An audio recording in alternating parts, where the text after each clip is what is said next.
Hello and welcome to episode 176 of the Arena Regulars podcast. I'm Zach, And I'm Jeff.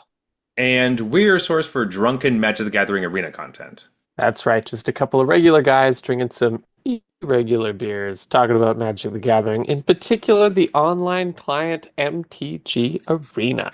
That's right, and this week we're talking all about last year and this year. So we're doing a look back on 2024 and a look forward into 2025. Some things we liked about the last year and some things we're looking forward to in the future.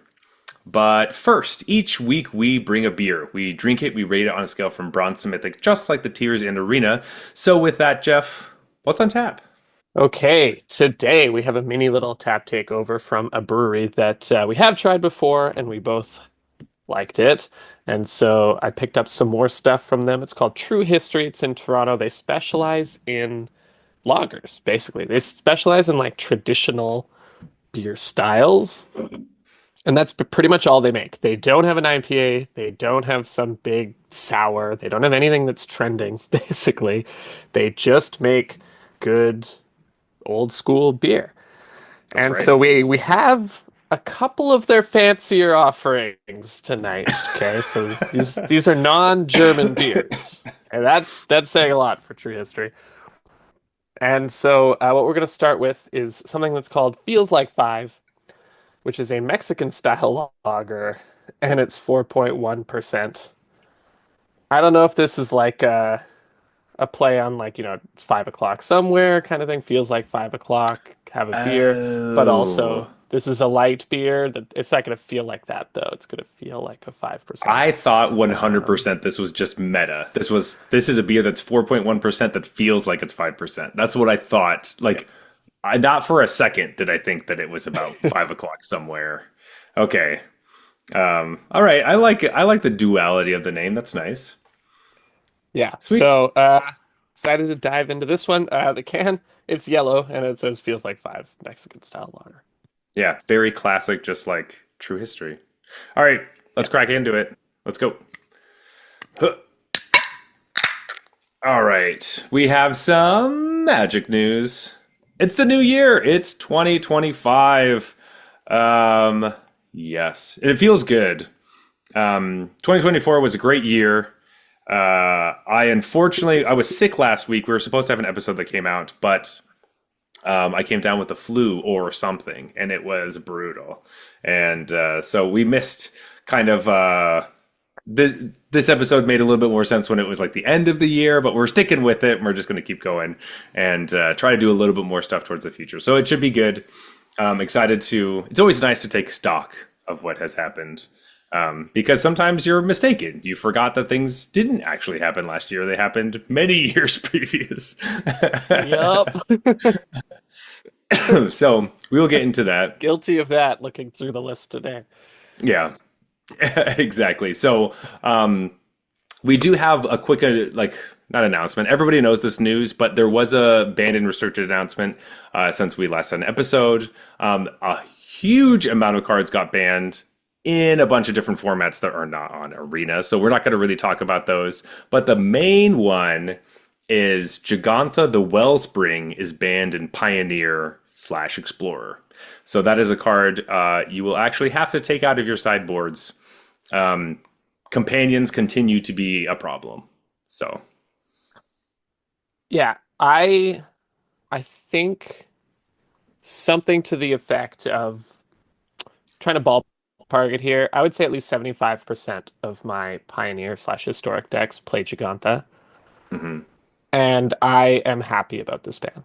So that yeah. should just tell you what kind of card this is. Like playing Giganta was one of those things that was like, it's a bummer that I have to do this because there are cool cards I want to play, but like the incremental value of a single double pipped card versus a free 5/5 was just like mathematically not worth it a lot of the time. So Mhm. you're like, ah, yeah, cut that card, play the one that's slightly different and play Giganta. And it's like Gigantha's not synergizing with my deck. It's just a free 5/5. Like it was literally the most boring card to have be there because it was like I have to play this if I want the better win rate. But there's literally nothing exciting about this. It's a 5/5 for 5. And Exactly. it Like, stops me from playing other exciting cards. But I mhm. just know it's correct to do it. It was a horrible I hated it. I hated Yeah. Giganta. And like the point of the card and a lot of the companions is that they are supposed to be very specific. So of course Gigantha can only be in your deck if you have one of each pip, and it's a mana dork that taps for one of every color. And so like the idea is that I guess it's supposed to be in like Niv Mizzet Reborn decks where it's like, yeah, Right. everything's a guild, but it's only one of every color, and you can tap Gigantha and I don't know. That's like the flavor of it, but it never was that. Like it never did the thing it was supposed to do. It was just kind of Except like in you said. exactly that deck. Yeah. Yeah. Well, yeah, but like that's like I don't know. It did end up being kind of just a 5/5, and that was fine. Yeah, it was just in like mid-range, red-based mid-range decks. I guess Yeah. green as well, but generally it was in like red-black. And it just meant you couldn't play, I don't know, like 4 mana Chandra or something Yeah. because it has 2 pips. So you would cut your Lilianas because they don't let you play Giganta for free. Hmm. Yeah, definitely not super exciting. I'm also happy to see it gone. Let's just get rid of the rest of the companions. Let's just kind of forget that they ever existed. I am fine with Yeah. that. Horrible, horrible mechanic. Like an all-time bad mechanic. I don't know if it's the worst, but it's an all-timer for It's terrible an mechanics, mhm. which is something considering how recent this Yeah. mechanic was. I think what I've heard the most is that it is a horrible mechanic for constructed and an amazing mechanic for limited. That's basically what I've heard throughout talks of like, man, being a cool mini game of, oh, I got this companion, now I get to try to build that deck. Like in March of the Machine Limited, it was really fun. But like, you know, Mhm. besides that, like, ugh, I don't know. Do you remember Save that it. originally the mechanic was you just play the card? It was just Commander. Yeah, insane. I can't believe that. Like it's still busted when you have to pay 3 extra mana and generally a turn Hmm. to do it. And it's just how ridiculous. Like how ridiculous was Lurrus of the Dream Den Oh, under that the was original rules? oh, Like so good. That made me fall in love with like auras and rogues. That was such a cool card. yeah, Um, and it was amazing, amazing in Rogues when you had to mhm. pay twice as much mana for it. So Yeah, just imagine when it was God. crazy. Uh, anyway, there are some events that are coming up. So the Arena Open is happening January 11th and 12th. It is going to be Pioneer Masters, which is a limited format that we have kind of discussed. I've kind of just gone back to Foundations at this point, so I'm not super excited about this one. Um, but if you've been playing a lot of Pioneer Masters, red decks are very strong. Aggressive decks are very strong. Um, Oh, I maybe like try that. I haven't try to played play it at this. all, but Yeah, that tends to be the best thing to do. Also, our like Arena Regulars Discord channel, we are starting up our monthly Peasant Cube drafts. So somebody in our Discord has put together a Arena Peasant Cube, which means it's all commons and uncommons. We're going to be drafting that the second Wednesday of every month. So if you're interested in doing that, jump on into our Discord channel. The link is in the show notes, but it's super cheap. Making your decks is super easy, and we use like a draft simulator to get our decks. So lots of fun. Love it. Love, yeah, love, it's love. it's really fun. I've done it once. Would love to get in as many times as I can, but it's a well-designed cube. Shout out to Dylan for that one. Yeah, and he keeps it up too, so it's quite exciting. Looking forward to see what the other cards that will be added in 2025 to that cube. But Yeah. first, let's look back on 2024. Think about some of the sets, some of the cards, some of the decks, stories, all those types of things, and hopefully fondly with some stuff. But you know, there might be some not so fond moments in there. Um, yeah, Jeff. Like, I'll kind of like I guess throw this over to you. What are your overall thoughts on 2024? What are you thinking? What's your vibe? So, okay, so I think the big thing coming into 2024 from Magic perspective, because they did the thing where they're like, "Hey, here's all the sets we're going to release forever," Hmm. which they had not really done that far. Not to this extent. They don't Hmm. usually. They wouldn't ever be like, "Here's the next 12 sets you're going to be getting." And the big thing for 2024 was moving towards these like themed kind of sets rather than just we're going back to this plane for reason XYZ Hmm. due to some greater conflict. It's really like, oh, we're on Ravnica, but or sorry, Innistrad, but it's not just an Innistrad set, it's a murder mystery, No, you were right? right the first time. It is And Ravnica. You were right. You were right. damn it, It's I fooled myself. it's all right, but you're exactly what you're saying though is that like that set doesn't feel like a Ravnica set, right? It's like we technically Yeah. are on Ravnica, but like I continually think that we're on Innistrad because Karlov and Markov are so close together. That's really confusing for Yeah. me to remember this. Yeah, I did that It, on purpose because I mhm. was saying it doesn't feel like a Ravnica set. Exactly, but like that is something that we are moving towards, and it's a bit. It's basically the what you were trying to explain is that like we are getting more sets that are just kind of like, hey, we're in this place, but there's hats on people. You know, that was a lot of 2024 was like put a hat on it and see what happens, um, which has been interesting. Yeah, and even though we We did go to a lot of new planes, they still felt very thematic, right? So it was like mhm, all about themes now, right? It's a totally. little less like, oh, we go to a set we know and love, and more like, all right, this set is kind of all in on this, and yeah, what hat is that set wearing is the It's true. I mean, like hallmark of 2024. we had six sets that went into this year on Arena. We had Murders at Karlov Manor, Outlaws of Thunder Junction, Modern Horizons 3, Bloom Burrow. We had Duskmourn, House of Horrors, and Foundations. Those are the six sets that came out. And Yeah, of those ones, Bloom Burrow was kind of the one that was like, this is regular magic. This is just like a random plane with critters, and it's like kind of medieval magic time, and there's nothing really else going on. I guess there is the theme of like when you go there, you turn into an animal, and so there's the yeah. like the joke that Raul Zarek turns into an otter, and he's an otter in the gay community. I guess is the big joke.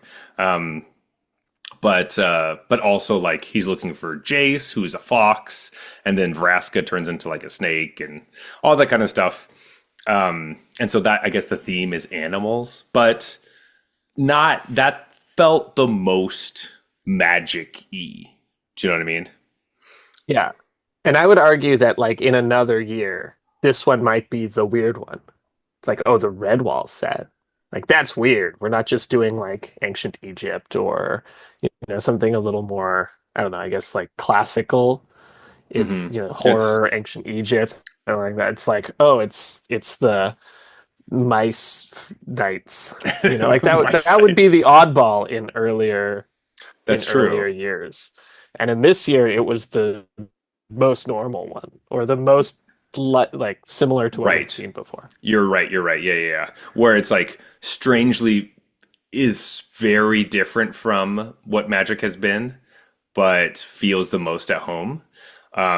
Because it isn't just slap a hat on them or 80s horror. Now, I loved Yeah. like basically all the sets this year were awesome. I mean, like maybe MH3 was the one I like liked the least, but that's mainly because it wasn't a standard legal Yeah. set. But um, Right. all the other ones, like I have very fond memories playing all of those sets. Well, actually, maybe besides Bloomborough, I had a kind of I did not do very well in Bloomborough and kind of had a breakdown. But I was going to say my experience with Bloomborough was that I had a baby, didn't play it at all, and then came back and had to just play against fucking mice every single time I played standard yeah, forever. So I yeah. don't love Bloomborough, to be honest, but Well, I mean, like that's a good thing. Like brings us to our first kind of topic is like what was the most impactful set of the year, and yeah, it's really hard to not just say Bloomborough because of how much it affected standard. But at the same time, like it brought like aggro decks into the forefront, Hmm. um, and they became like a big thing to be reckoned with. But I also don't know how much of that is just the fact that standard rotation happened with Bloomborough, because that's really hard to know. Yeah, it's Because always going to feel the strongest, the set that comes out right before rotation. Mhm, Um, we have had some time to settle, and it does still feel like mice are a good standard deck, let's say. mhm, Um, I think, there's an opportunity to talk about Duskmourn as well. Duskmourn added some pretty powerful cards to the game. mhm, Um, Mostly in like blue black. The way I see blue black was a big deck before Duskmourn, um, and had a lot of like staple cards. But now I see there's Duskmourn cards that push that even higher and elevate them even mhm, more. Like most notably Kaito and Flood Pit's Drowner, which by the way, our Discord was on like right away. We were on these mhm. cards immediately. Shout out to some of our folks in the Discord who picked up on this. But now it's one of the top decks, right? Yeah, Um, and what's the other one? The the cat that the enduring Curiosity cat. curiosity. Yeah. Yeah, right. Like this deck is kind of a Duskmourn deck, even though it had a really good sort of skeleton Mhm. beforehand. It's this feels like without Duskmourn, this deck is not competitive, let alone tier one or Totally. whatever. So Yeah. It is the deck where you're like, oh well, if they have a creature on turn two, kill it when you can, so that they can't Kaito on turn three. Like that's the yeah, play pattern you start thinking. except if I play against them, their creature on turn two is always Fairy Mastermind. So Oh, so well now you got to know. Okay, well they didn't play on something on turn one, but they're gonna fairy mastermind on turn two, so I better hold yeah, up removal. yeah. But I can't play anything because then they'll just counter that and then untap and play Kaito, Mhm. so, or whatever. Like, should I just um, concede? I'm just gonna concede. Like they haven't done anything. Just play lands. yeah, yeah, and I I'm just done. like convince myself that I'm dead. Yeah, I mean that definitely happens. Yeah, That reminds me of the old Island Rune Crab days. I'm like, oh, I'm dead. I'm dead. It's just yeah. I can't possibly beat that. yeah, oh, Looking whatever, at my whatever. hand, I was like, I didn't even have a second land. But all right, No, all right. Thank God. That's the only way I win that game. I'll take that one. Yeah. Uh, Um, but yeah, so I think probably you kind of got to give the nod to um, Bloomborough here for the most sort of impactful. I think like Murders was kind of a weak set from a constructed vantage point. Thunder Junction had mhm. some juice, uh, but Bloomborough not only did it offer a few new archetypes, like lizards was the thing for a while, like red black lizards. Um, You run into it still, and but like the other deck is like mono white, like tokens. It's like a yeah, control tokeny deck because of Caretaker's talent and like Carrot Cake of all cards. Like, do we think that Carrot Cake was going to be standard playable? Like, I I I had did. it on a list of cards I wanted to try, but I didn't think it would actually. I assumed it was one of those cards that I would like and just wouldn't actually be good enough and wouldn't get there, because there's a lot Yeah, of those. Um, yeah, that's true. But like, I was like thinking that this card wasn't going to be good enough for draft, and it was like the best draft common. Like, Ooh, so I think I could have called that one maybe if I was. yeah, I mean, I don't know. I was thinking more of the like offspring cards were going to be the best thing, but like it just turned out that Oh, that basically it's is an so hard, offspring card. So, right? um, But but yeah, even just random stuff like I forget the name of it, but there's that 4 mana white creature that does everything that just like goes into Obeza, mid-range deck. Yeah, the 4/5, there's yeah, like bats, like Orzhov bats is something you can play. Like I don't know, Bloomborough is just I, they really I really dialed up. like its impact on Constructed, Hmm. where it's all like Kindred focused, obviously, because that's the set.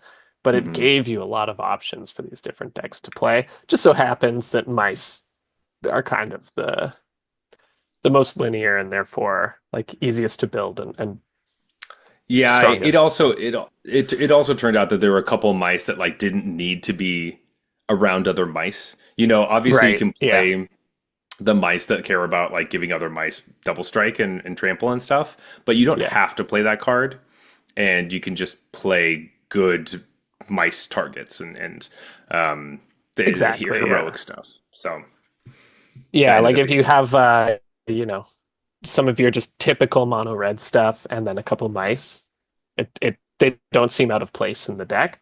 Of But when course. you get the draw that has like the one drop, two drop mouse stuff, and they do synergize, you're like, oh, what am I playing against? Like, what is It's this? like mono red that randomly gets nut draws, kind of Hmm. like, but a different kind than they normally do. Yeah, yeah, a different type of nut Yeah. draw. Yeah. Um, anyway, also talking about the set that delivered best on their theme that they had. Mm, Now we were already talking about like hats as a theme, 80s yeah. horror as a theme, as hats were two sets. But I was kind of waffling between the same two sets that we were talking about before, Duskboard and Bloomborough. I don't know if it's just because they're more recent or they were actually really better, but ultimately I think that like Bloomborough feels the most thematic to me in the sense that like I do know a Bloomborough card quite easily in the standard format, and not that like you can't tell the difference between the cowboys and the detectives or whatever, but like there's something about just the whole world of Bloomborough that felt like it just did it best to me, and I like Yeah. their theme nailed it. I had an interesting answer for this one, I think. I think Bloomborough definitely makes sense. I didn't like interact with Bloomborough a ton, so Hmm. um, the answer that I had is actually Foundations. So I think Okay. Foundations, the theme here was like a core set, so like in being Hmm. inviting to new players, but also sort of celebrating Magic's history. And I think Hmm. they did such a good job picking old cards and stuff like that to include, where the theme here is like exciting for new players and for old players.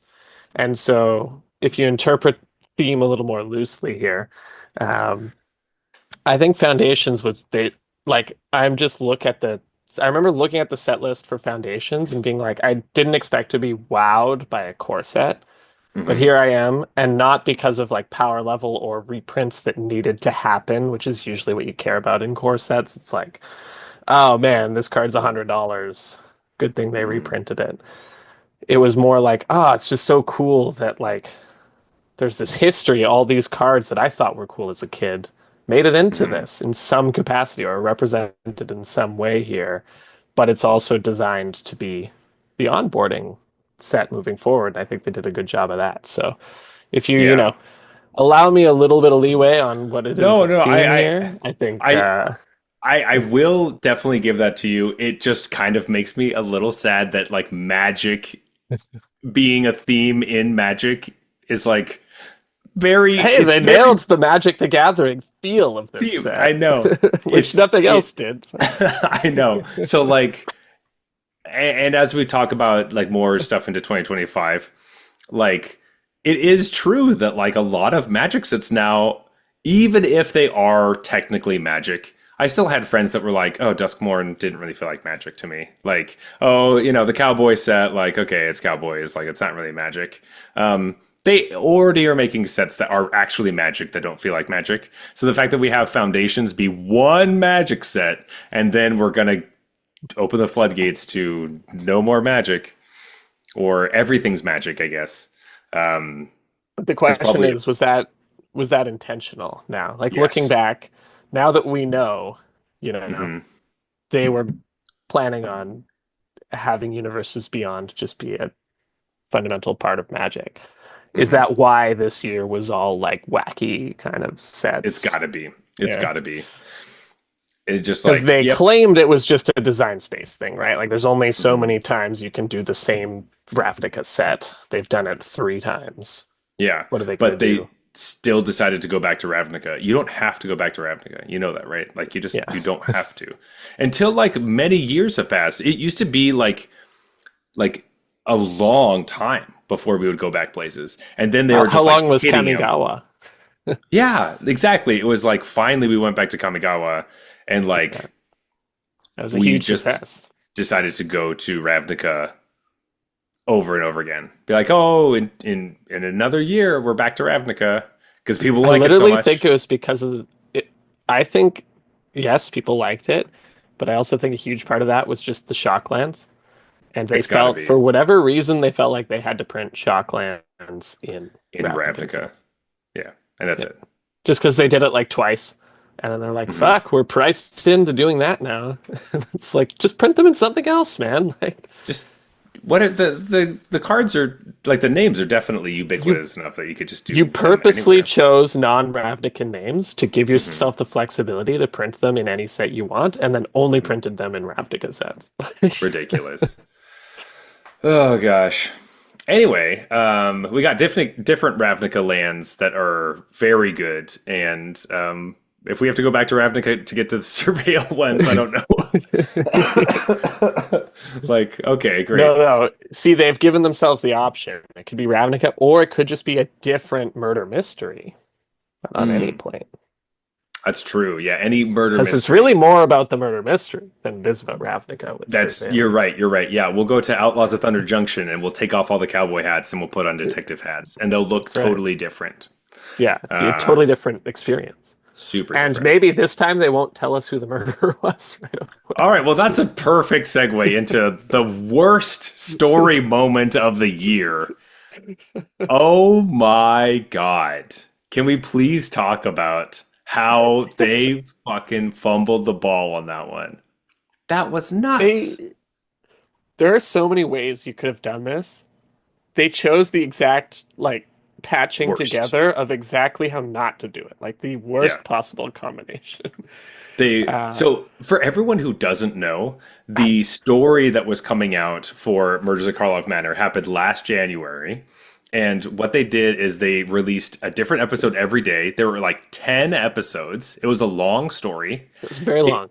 they released the ninth episode on Monday and it was like Prof's like, oh, I know who the murderer is. And then the Yeah. story ends. Tuesday, they have the debut video for the set. In the debut video, in the first like 10 minutes, they tell the entire story of what happened and then tell you who the murderer is. Yeah. Not until after that video came out do they release the story for it that explains why that was the murderer and everything, and they actually finish the story. What? Why would you ever do it that way? Why would you do it that way? I remember being like just I could not believe it. I was sitting in my chair like watching this stupid thing, and I didn't watch it live, I don't think, because it was during the day or whatever. Maybe I was Hmm. working. So I like just went back to the VOD later. And I'm like, oh, they're recapping the story. They're gonna do that thing like I know who it is, and then Hmm. flash out and Stop. just start talking about the set or whatever previews and no, and then he's like, I know who it is. It was her.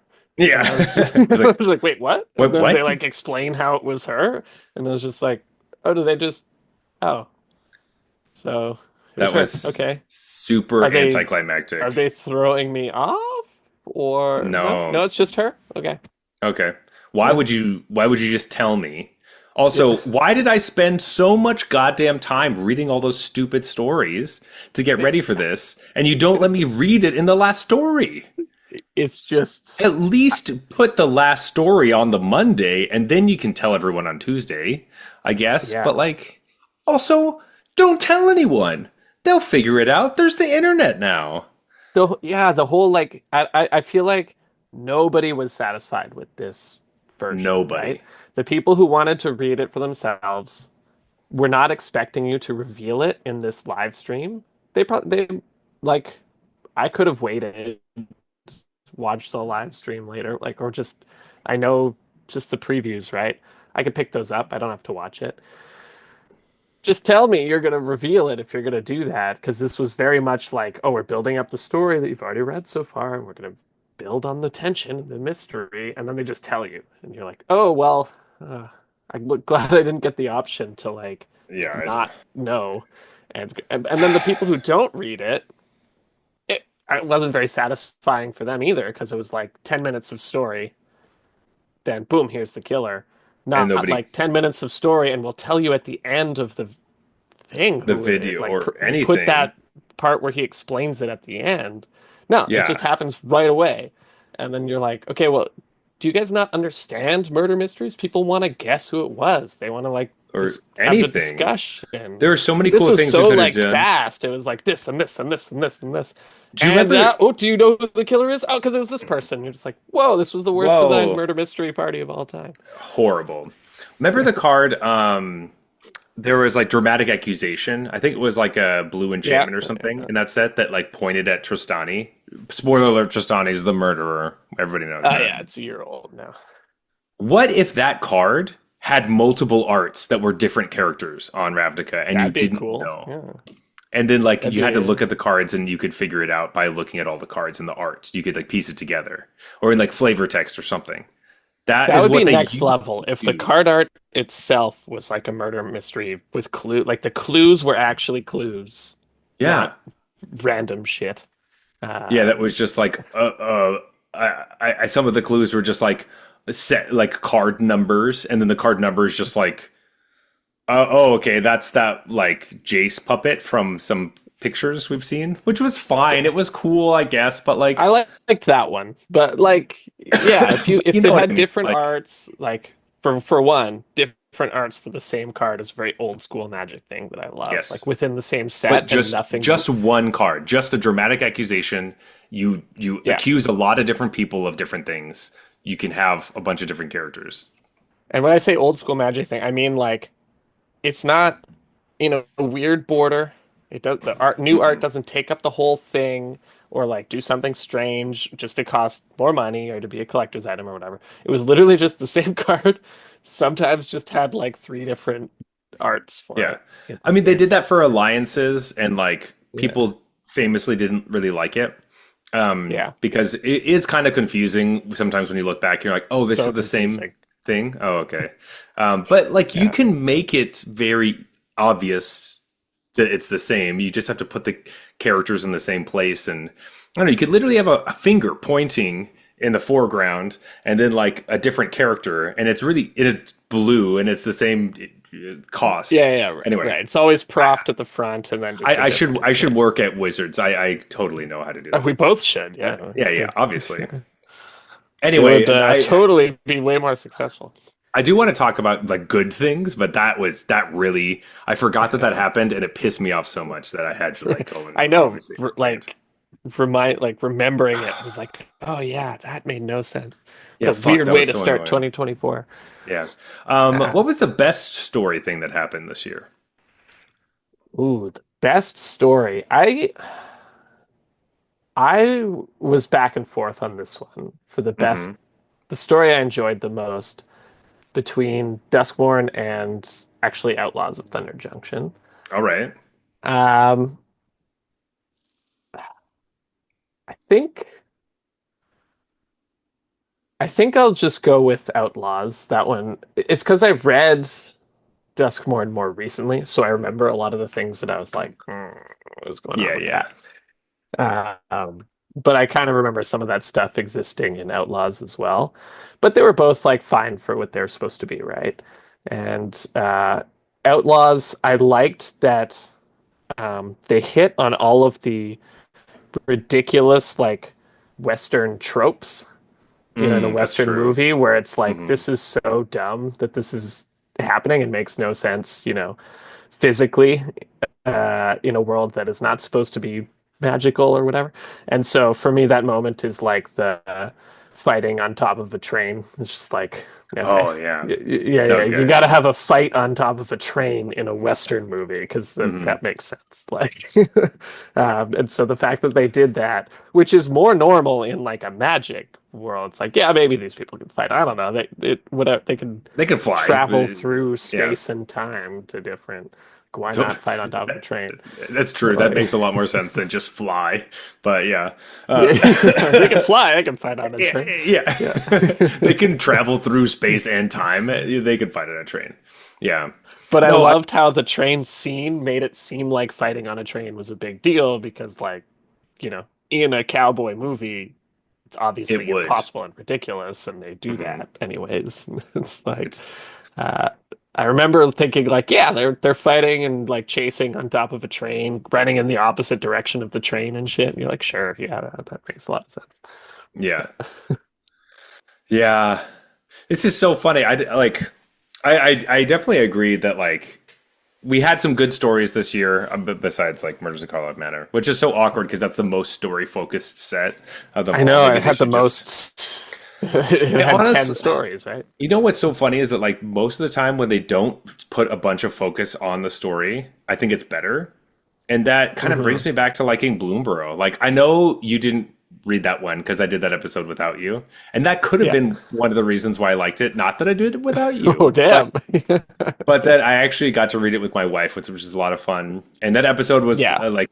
it was a lot of fun to do, also because she is like no bullshit, like let's get this over with, kind of. And so she pushes really hard to keep the story going. Where we like to sit back and talk for 3 hours, Yeah. but that story was very, very streamlined as well. It was very much like there's a thing that happens. These people are thrown together to be a team. They go to the thing. They do the thing. They come back. It was like very like straightforward. There was barely any magic-y stuff happening where we're like, you need to know a bunch of stuff about different Right. characters. Like that didn't really matter compared to like Outlaws. There's a million different characters that you're supposed to keep track of. It's very Yeah, Marvel yeah. movie in that way, where it's like, oh well, I have to remember that this person doesn't like this person, or these people are fighting, or they're from this place and they're from this place, and they all have to Yeah. have a reason to be doing what they're doing. Um, Speaking of side tangents, real quick, I forget. Have you seen the newest Mortal Kombat movie? the wait, the other one came out. No, no, no, like the most recent one Oh came out a yeah, few yeah, years yeah, ago. Yeah, yeah. The one where I there's no know. tournament. Yeah, yeah. I know you had like with Catherine had like a bowl and you had to Yes, pick yeah, kit yeah, or something. So I don't know if you ever actually got around to it, but that's how I felt about that one. Like there are too many Mortal Kombat characters in this movie that like you need to have been a fan to follow this at all.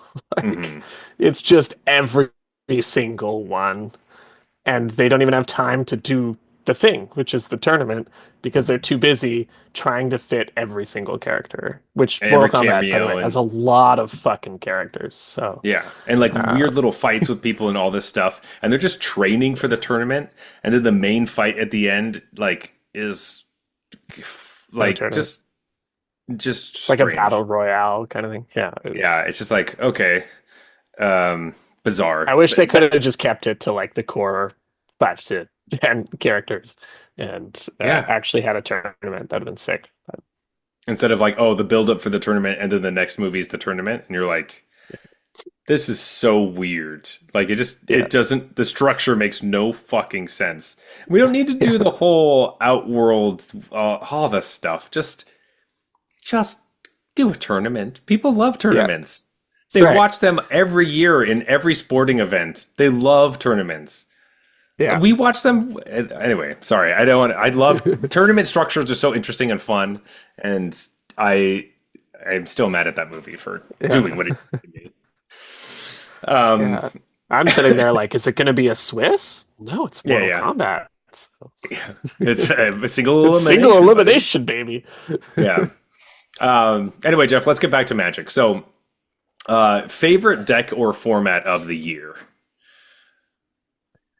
Yeah. So for me, the deck that I enjoyed playing the most, and Yes. therefore the format I enjoyed playing the most, I don't know if it has any new cards from 2024 in it, but oh, actually, it has the red black surveil land. I think I play one of those. Oh, sure. Uh, but I've really loved playing the uh, Cauldron combo, red like Rakdos Cauldron Hmm. in Explorer.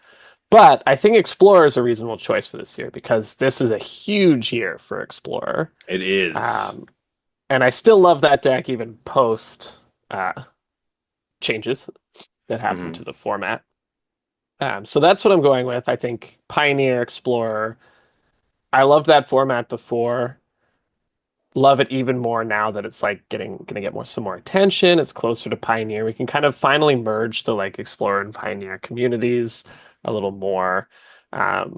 People don't have to like split their time because we even went through that, right? Like we went to Hmm. paper Pioneer tournaments. We were like, I don't know how to practice for this because I'm not going to buy this deck on MTGO. Hmm. And I can't really play against the stuff I'm going to see on Arena. So I'm just going to play on Arena and like have fun, and then I'm going to go to this thing Yeah, and we and get got fucking trounced by a deck I've yeah, never we played got against. smoked. So And we're like, have you seen that deck yeah. before? And everyone's like, yeah, that's the main deck we're all Yeah, playing that's literally against. the widely known to be the best deck in the format. And we're like, I was not prepared for that. Yeah, I thought I was going to play a bunch of mid-range mirrors, but cool, cool, cool. Cool, cool, cool, cool, cool. Never mind. Lotus Field combo, sick. Sick, sick, sick, sick. Sweet, sweet, sweet. Yeah, Nice, nice, nice, nice, nice, nice, nice. just so happens to be a deck that I hate, but Hmm. yeah, That's fine. It's not even, I don't even want to play yeah, it. yeah. Yeah, that's, that's a very Jeff thing. A very, Cat Cauldron makes sense. Oh no, Um, sorry. I just to be clear, I meant Agatha's Soul Cauldron. oh, Soul Cauldron. Sorry, sorry, Yeah, sorry, yeah, sorry. yeah. No, I realize now that you mentioned that Cauldron combo is uh, there's Cauldron Familiar, not Cat Oven. This is a deck Gotcha. that Oh, sorry. Oven. Right, right, right, yeah. right, right. My bad, my bad. This is a deck that tries to put a Tree of Perdition under a Agatha's Soul Cauldron, which Mm. lets you swap your toughness with an opponent's life total, and then you swap it with one of your like 1/1s, and so you swap them down to 1 life, and then you just kill them in any number of ways from there. Um, it's been super fun. I've been just playing like kind of like a red black aggro deck that just has this like whoops take 18 um kind of kill condition. And Agatha's Soul Cauldron is just like a apparently just a really good card. It was so confusing It's when I read it that I was like, I don't understand what this card does really. Um anything that says it has activated abilities of other cards in your graveyard. You're like, okay. yeah. But even just like exile something from a graveyard, put a +1/+1 counter, it like makes all of your creatures scavenging oozes. You know what I mean? Like It's true. it's just kind of good, Hmm. even in the beatdown plan. Now it's legendary and you often draw multiples. You're like, Fuck this. shit. But actually you're not usually that worried because the first two cauldrons usually get blown up. That's true. Um Also, red is notorious for wanting to discard cards to draw cards. So, yeah, um, I play Inti in the deck, so I know that of makes a lot of course I do. sense. Yeah. Yeah. So I was trying to think, like, I don't think any 2024 cards are in that list. I'll pull it up to make sure, but other than yeah, the Surveil Land, which I think I play a copy of, I might have ditched that. ETB is tapped, man, All right, so out of that's your time for that favorite shit. deck to play this year. That's hilarious. Yeah. Um, But I well, somehow discovered it this year and like have just been loving it. And I think I want to highlight that Pioneer is awesome as well. So nice. Well, that's good to know. I haven't been playing very much Pioneer, and the deck that I picked for my favorite one of the year is one that could only exist for a very short amount of time, and that's probably why I liked it so much. And this is just the Aftermath Analyst Lands deck yeah, that came out. So it was basically like as soon as MKM came out, we got Aftermath Analyst, and then we got the Fireball. And both of those cards were very, very important for this deck to happen. But also, it only worked in the period of time where we had the New Capenna sack lands, where you play them and you have to sacrifice them, and then you gain life and you search your deck for cards and all that stuff. You just make crazy amounts of mana. There's a lot of like combo-y potential, but essentially you're just trying to fireball someone in the face, which was a lot of fun. And I was just like a big fan of that play pattern ended up being a lot of fun. So that deck surprisingly was awesome and was only around for a short amount of time, but I was happy to play it while we had it. And it's gone now, but I will always remember 2024 as the year that had this deck. So, you know what? They executed that deck so well, though, I think, because that's not a deck that you want to lose to for like 3 years. You know what I mean? Like yeah. that's kind of a really good end of the format. hey, new stuff can still pop up kind Hmm. of deck. And it when I remember seeing it and playing it, it being like, oh, it's a meme, whatever. Like, ah, you got me. The meme Hmm. deck got me. Cool, cool, cool. And I was like, oh, this deck's actually just kind of good though. It's just like hard to. You can It, just like gain it's hard crazy amounts to. of life randomly. Yeah, You're like, exactly. oh, That was the thing, right? It's hmm, like, oh, sure, they're a graveyard deck. I can interact easily, but it's like I kind of just lose if they gain like 30 life though, or whatever, which is pretty hard to stop them from doing, yeah, actually. Um, yes. so I like that deck because it went so quickly, which I think is something that's happening to me more and more often, and maybe I just need to keep a more open mind. But it goes from like meme deck to Hmm. annoyingly good, like so fast within like the course of 1 week playing on Arena. Or at the start of the week, I'm like, oh man, the meme deck got me. Ah, hats off to you, sir. Like, ooh, I hope to play you again because I'll know how to beat it next time. And then by the end of the week, I'm like, this fucking deck. If I have to play against that thing one more time. Yeah, Uh, yeah, it was literally, really good. literally me against the Zur deck, which like I don't know Yep. if it's still sticking around, but like fuck that deck, man. I hate that Yeah. deck so much. That's Um, exactly how I feel about that. yeah, I knew you were going to pick Aftermath Analyst, though. I was like, that's got to be Zach's pick for the deck of Uh, the year. And by the way, I would like to redeem myself. In okay. my Soul Cauldron deck, I play 4 copies of Forsaken Miner. So that's a 2024 card All and right. is pretty important to the deck, actually. So, All right. Perfect. There you go. So you do. There you go. All right. I'll yeah. take it. We'll take it. Um, Jeff, what was your favorite limited format of the year? This one was easy for me. This was definitely Outlaws of Thunder Junction. I played Hmm. so much Outlaws of Thunder Junction. I actually, for the first time in a while, went bronze to mythic just in limited, um, which was not because I was amazing at the format. It was because I played it a lot, Hmm. and I just enjoyed it. I don't know, like it's often a timing thing for me. Like when do I just have that time where I want to play limited? And for whatever reason, the stars aligned on this one. It usually happens maybe once a year where one of the sets I'm just like, yeah, and I just play the crap out of it. Hmm. But it reminded me a bit of like last time this happened to me that I've remembered feeling a similar way was the Zendikar Zendikar Rising. Rising? Yeah, Wow, that was a where long time ago, Jeff. I know, but I mean like the feeling was very similar Oh, gotcha. where Were you? it was like pseudo kindred, like it was like Hmm. the party thing again, right, with the Hmm. mercenaries.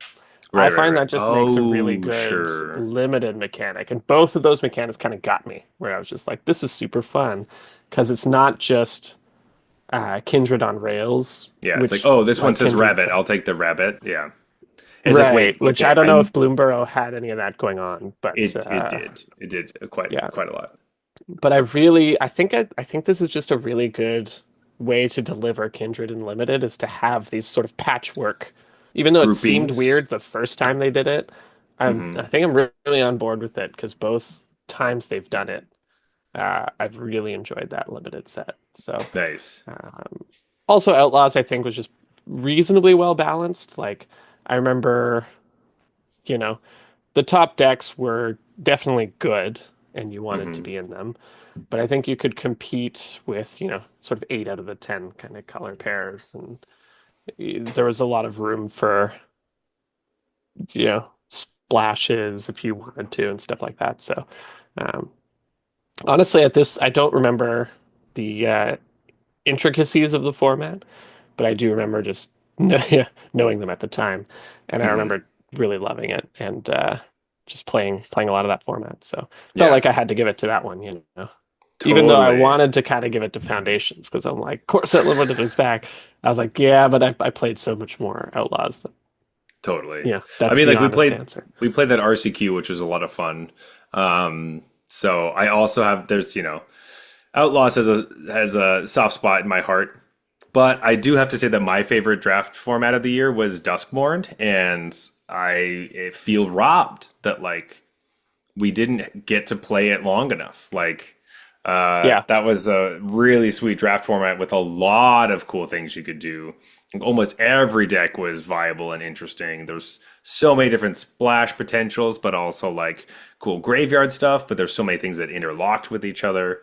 Like I felt like I still had so much more exploring to do in that limited format, and I felt like Foundations came a little bit too fast.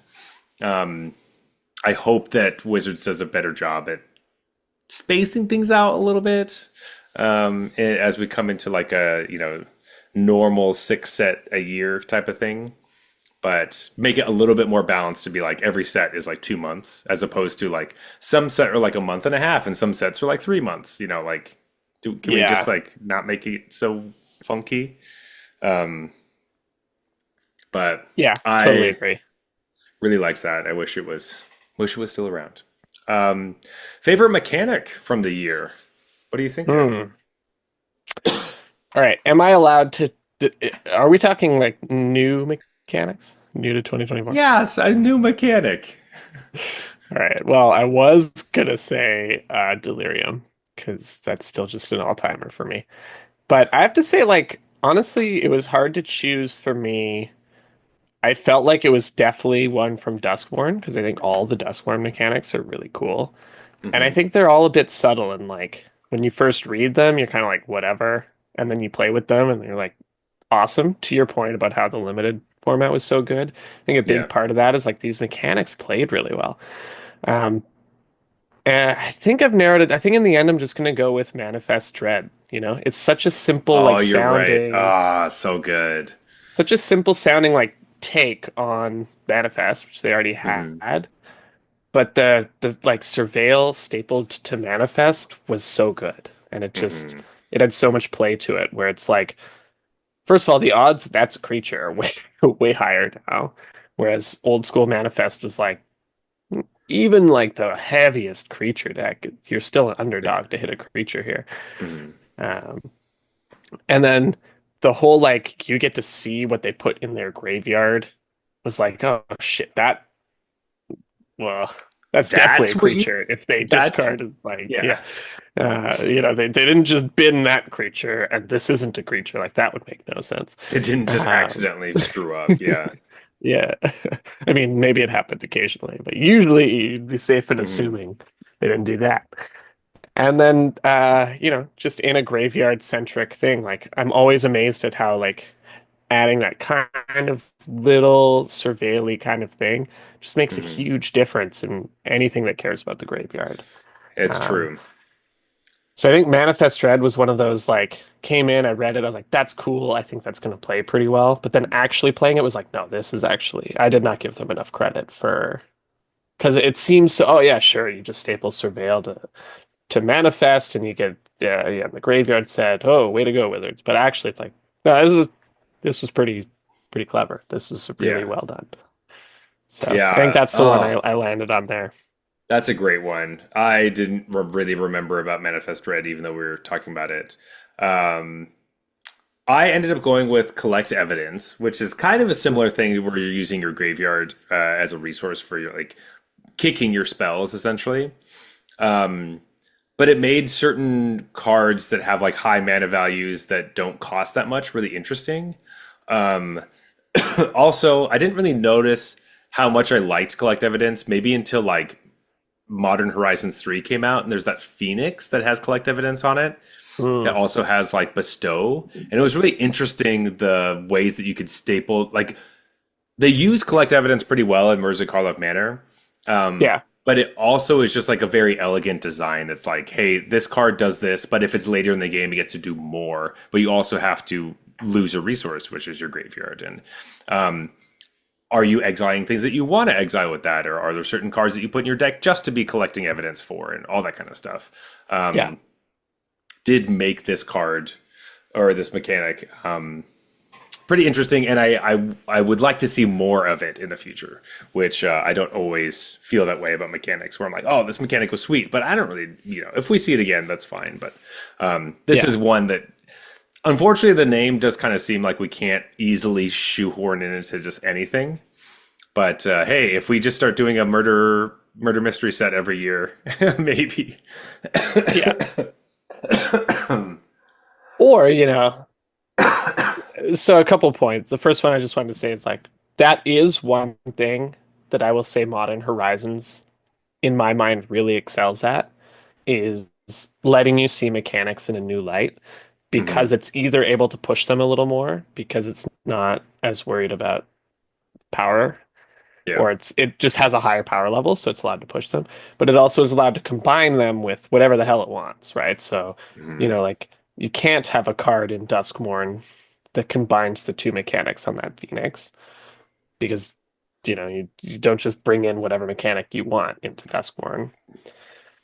But in Modern Horizons, whatever. You can Yeah. have three mechanics on the same card that are from 10 years of different Magic sets. And so I will say they've done a pretty good job, like a really good job in those Modern Horizons sets of being like, here is how you can think about this mechanic in a different way.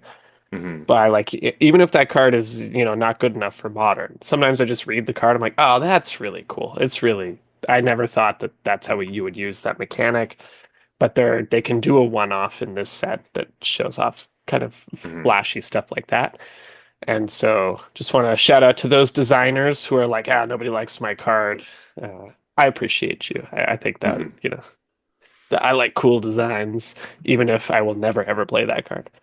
Um, and the other thing is, I think it's interesting we both chose mechanics that are based on rigid, like old and somewhat popular mechanics that Wizards has just kind of fixed. So, like, Manifest was a fine mechanic, but it could just be a little better. And the Surveil was all it needed to really just make it a lot better, especially as a limited mechanic. And then, obviously, Delve was like busted in half. And Hmm. so it's a mechanic everyone loves, but it was just too strong. And so collect evidence accomplishes a very similar thing that Delve does, which is like you get these powerful abilities at a cheaper mana cost by utilizing your graveyard, just not as ridiculous. Yeah, it forces you to have higher mana cost in your deck, and so you don't just Right. do anything. It's more Um, about milling, so you mhm. mill expensive cards rather than just like have all your deck be one drops and just play everything. Yeah, like cantrips and fetch lands and things like that. Yeah. Um, yeah, that's I smart. guess that's Yeah, the I like biggest that. part. It doesn't reward you for playing fetch lands. So, Yeah, not at all, not even a little bit. yeah. Um, all right, Jeff, what card were we the most wrong about? This was the hardest one for sure because I was right about everything. So, Yeah, yeah. um, I will say I have one okay. that I still don't like it, but I think we're probably wrong about it.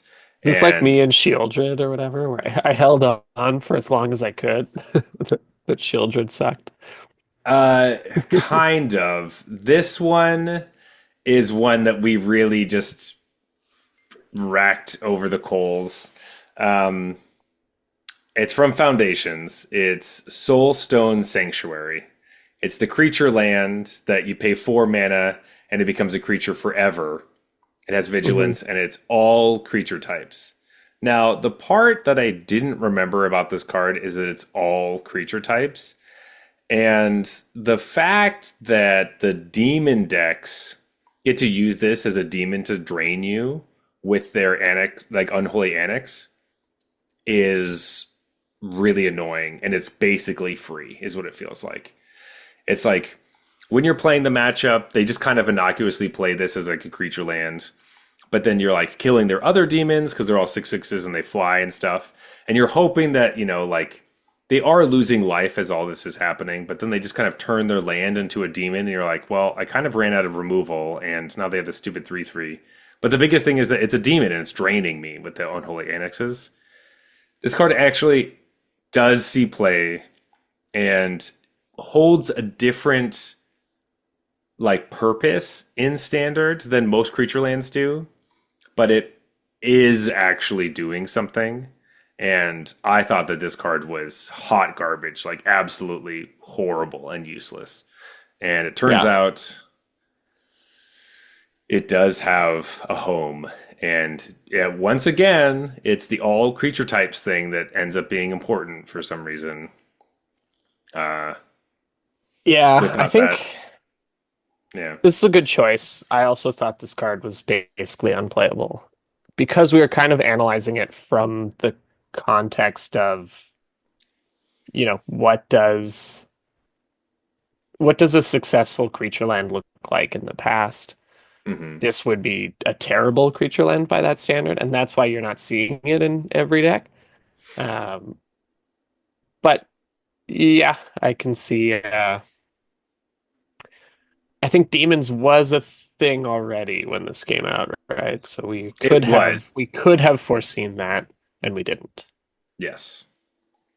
So didn't really think about that, but like I'm not saying that this card is amazing and like oh go rush and put it into your decks, but I no longer laugh at it when I see it on the battlefield and be like oh that you're an idiot. Why would you play this card? It's like Yeah, oh okay there is a reason and it's annoying and okay all right I'll take the L on that one. That's fine. for sure. I think like the real reason this one was so hard for me is because I was wrong about so many things. That it's like, which one was I most wrong about? I don't know. Like, uh, guys, looking at cards without playing with them and deciding which one's going to be best in a new format that has not developed yet is difficult.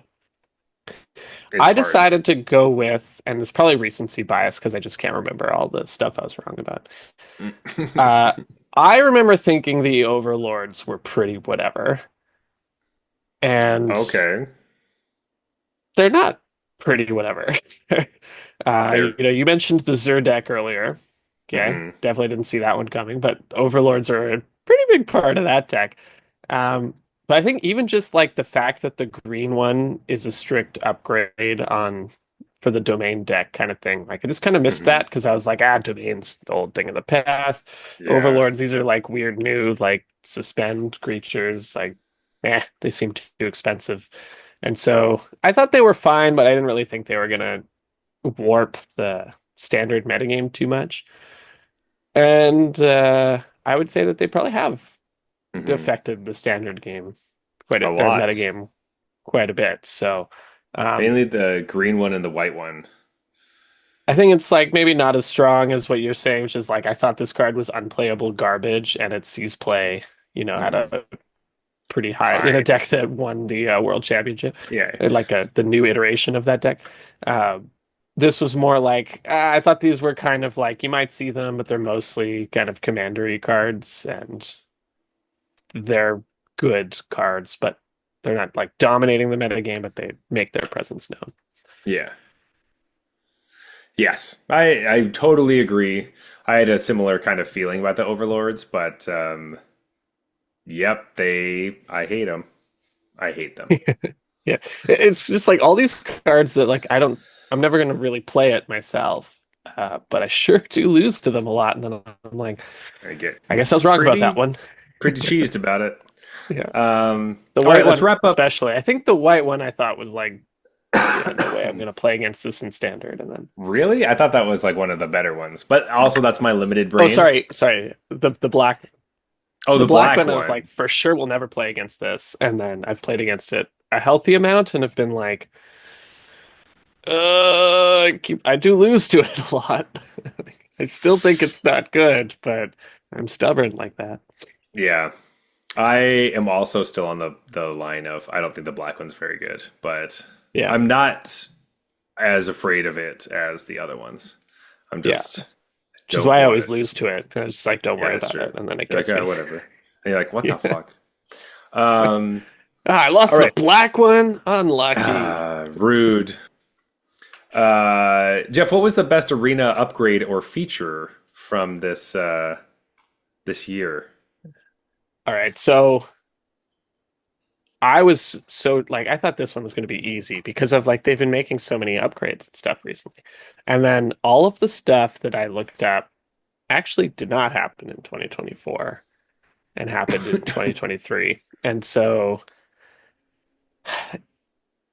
I would like to propose that when I suggested this be a topic, I was thinking the addition of Timeless. Sure. Now, that actually went live at the end of 2023. Yeah, it was like December. Yeah. Yeah. So I think it could count because it's really a 2024 arena thing. Sure, sure, sure, sure, Um, sure. but I Fine, we'll forgot that take it that one. actually went live at the end of 2023.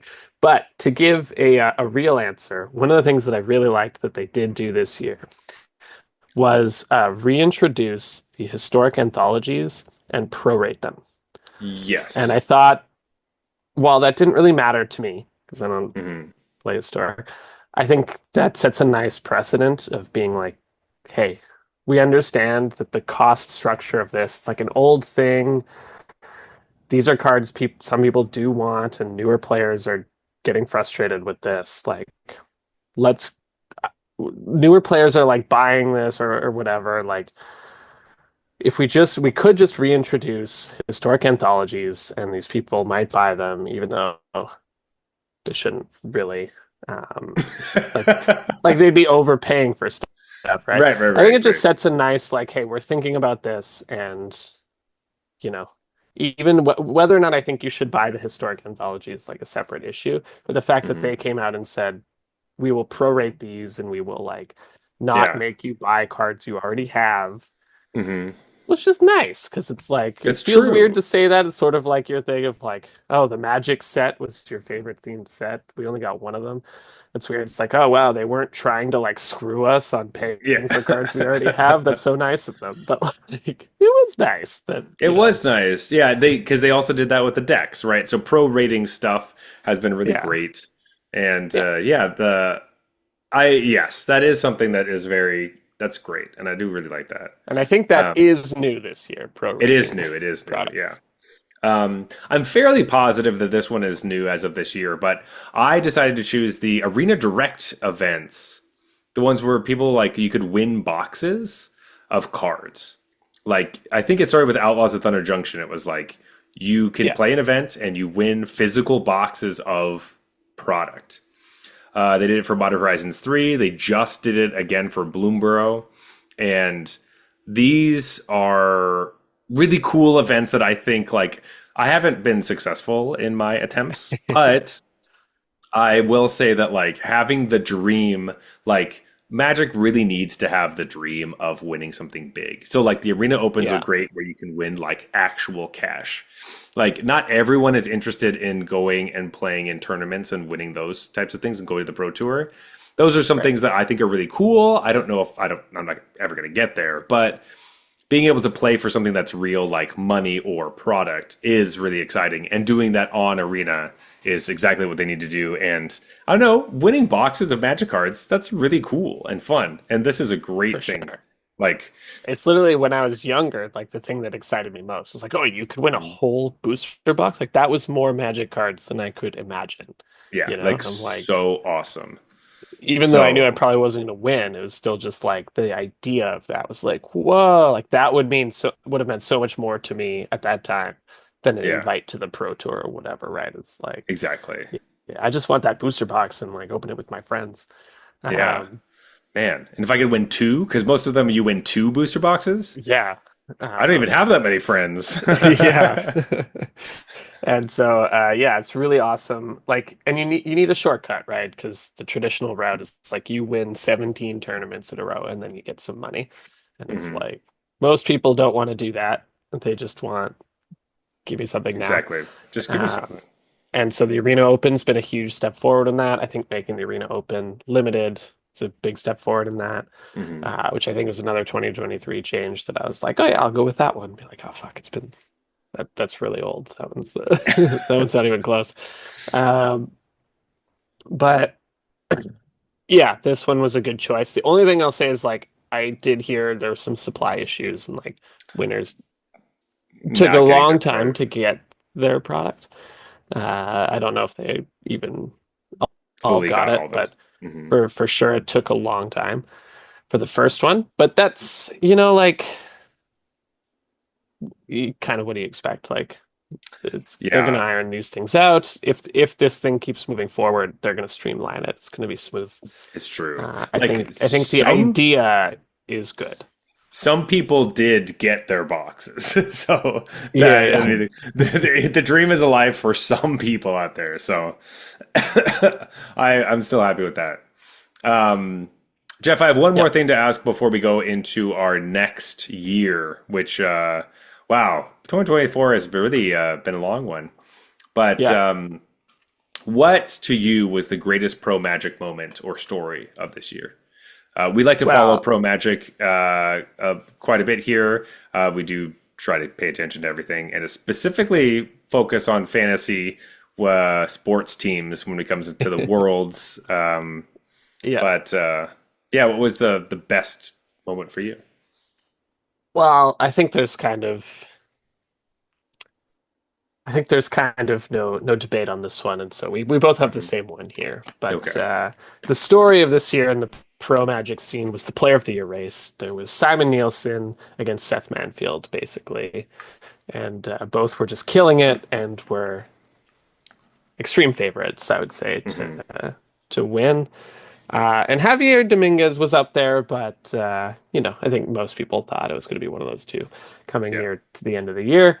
And then Javier playing Demons just comes out and just crushes Worlds and snags that Player of the Year spot for himself with some unbelievable playing, by the way. Which I mean, every time I watch Javier, I'm surprised at how well he plays and I'm just like, but I already think he's an amazing. Like, you know what I mean? I'm just like, I think you are like the best player in the world, or one of the best ones, which is why I picked him for my fantasy team. And Okay. and I'm still amazed when I watch you play. I'm like, whoa, that was a good play. And I'm like, why am I Yeah. surprised?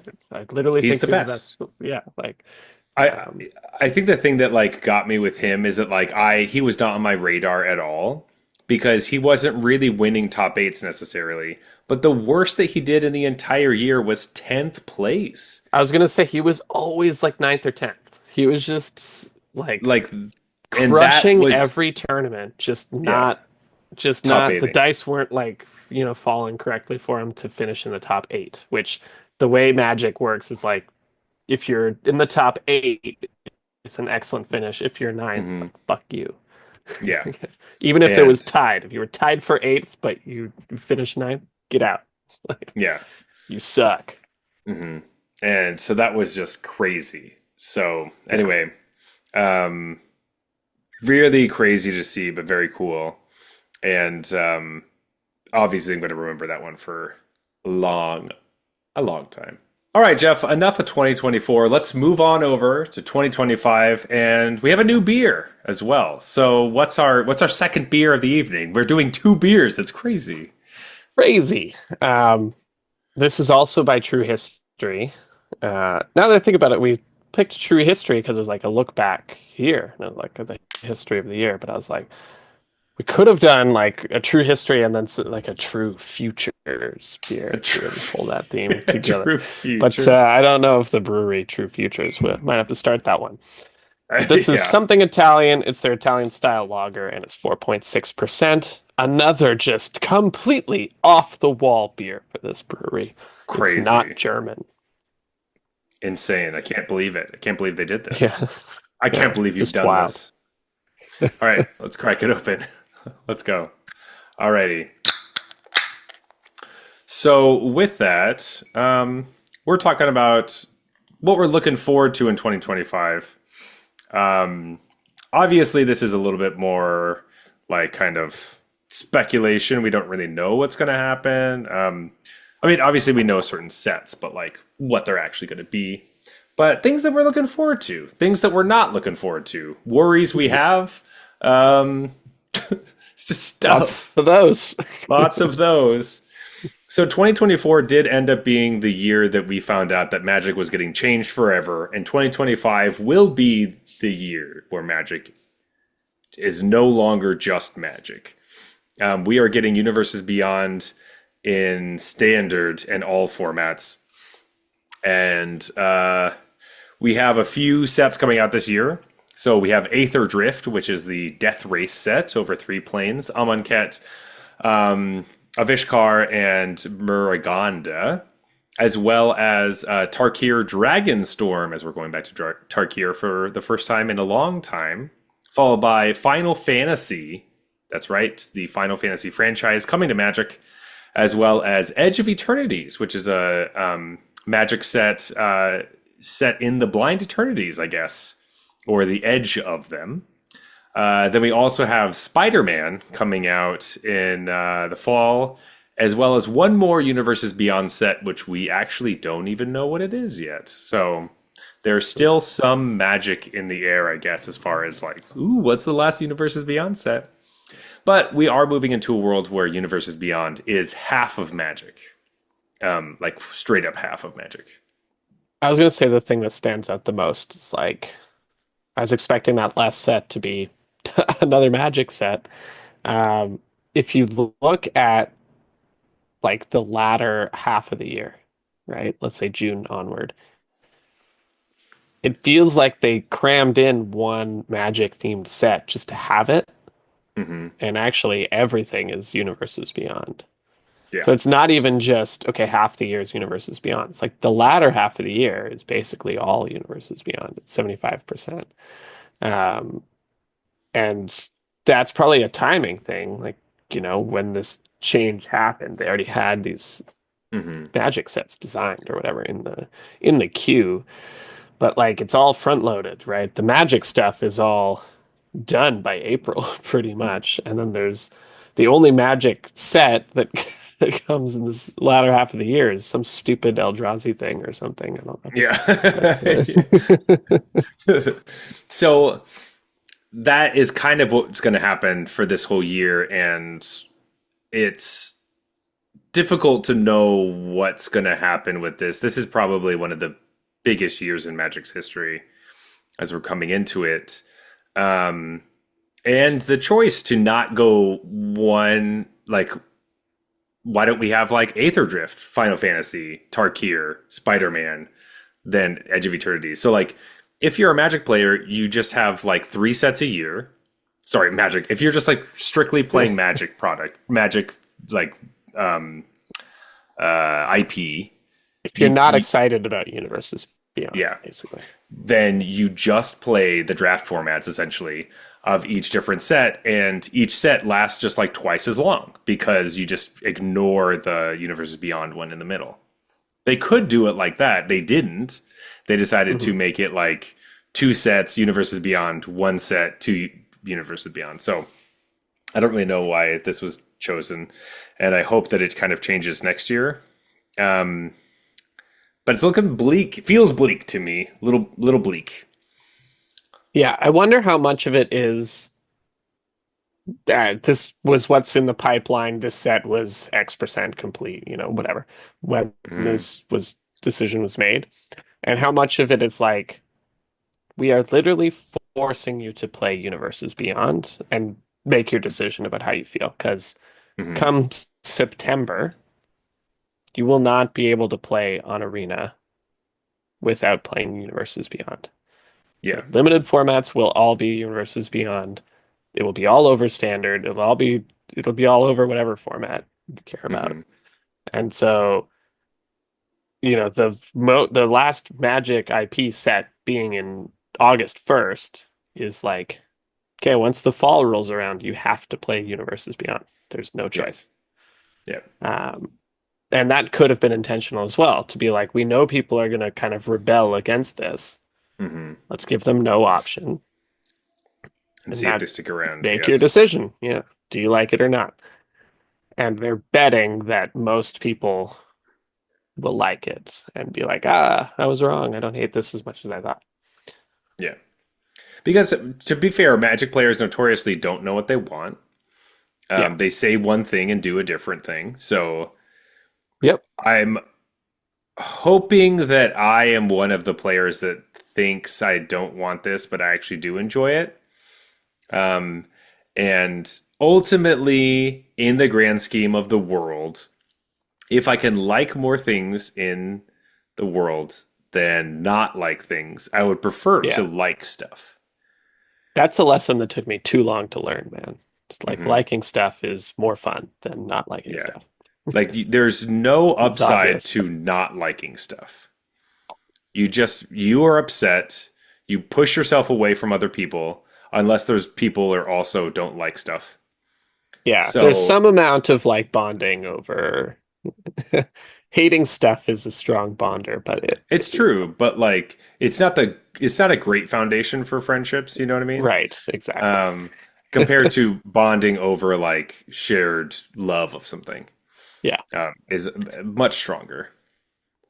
So I if we move into, let's just say like the we're talking about sets that we're excited for and not excited for. The set that I'm least excited for is Final Fantasy because Mm, I don't know Final Fantasy very much.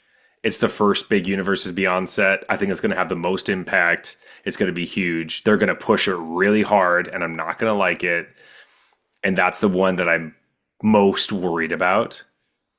yeah. While Spider-Man, I think they might pull back a little bit because they're trying to hit. I think they're going to try to hit Final Fantasy super hard and make the cards really good, so you have to play with them.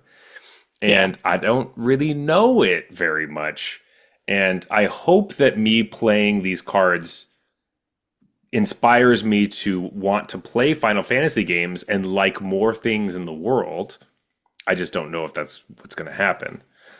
Um, but that Yeah, would be the see, best case scenario. I'm least excited about Spider-Man, even though like my son loves Spider-Man. I loved Spider-Man as a kid. This one's just like Final Fantasy feels more similar to Magic IP than Spider-Man is the like, Hmm. hey, I'm in your face that I'm totally different. Um, and I played some Final Fantasy, but not a lot. I've played the classics, um, like the old school Super Nintendo ones, and then Hmm. Final Fantasy X, I think on my PlayStation 2 when I was younger. So I will know some, and I know a little bit about Final Fantasy VII, which I think is where a lot of that's like, I think the most famous one. So that's Hmm. where a lot of stuff's going to come from. But it's still like sort of, it, it's a different style of fantasy for sure, but it's still kind of like, Yeah, it's an it's not as RPG. different Yeah. as Spider-Man is. And so Spider-Man, I feel like I didn't even really like when Godzilla cards were there and they were just like, Barely a thing. yeah. So I don't know. Most of my gripe with that was that every card was Godzilla, and I Hmm. couldn't remember which Godzilla was which, um, like which actual Magic card, uh, Right. just by looking at the art. And so I'm worried that there's going to be like 10 Spider-Mans. They all do different things, and be like, oh man, this is going to suck. Most Um, likely they will be all yeah. different Spider-Mans because that's the. But to be fair, if they do that, it'll probably be like there's like Peter Parker and Peter B. Parker, but then there's also like Miles Morales and Miles Gwen Morales, and Gwen, yeah. like so there'll be a bunch of Spider-Mans, but they'll be very different looking if they do it like That's into the fine if like, Spider-Verse. they do the one with the white and purple outfit and Hmm. the one with the black outfit and the one with the red, Yeah, classic red and blue. That's all fine. It's just like if there's 10 different poses of red and blue Spider-Man, it'll be like like which is what they did with Godzilla, where there was like literally five different, I think there was at least three, but there might have been four yeah, different just like Godzilla arts that were Godzilla himself, and they were different yeah. cards. Real quick, do you And remember they when only showed up occasionally.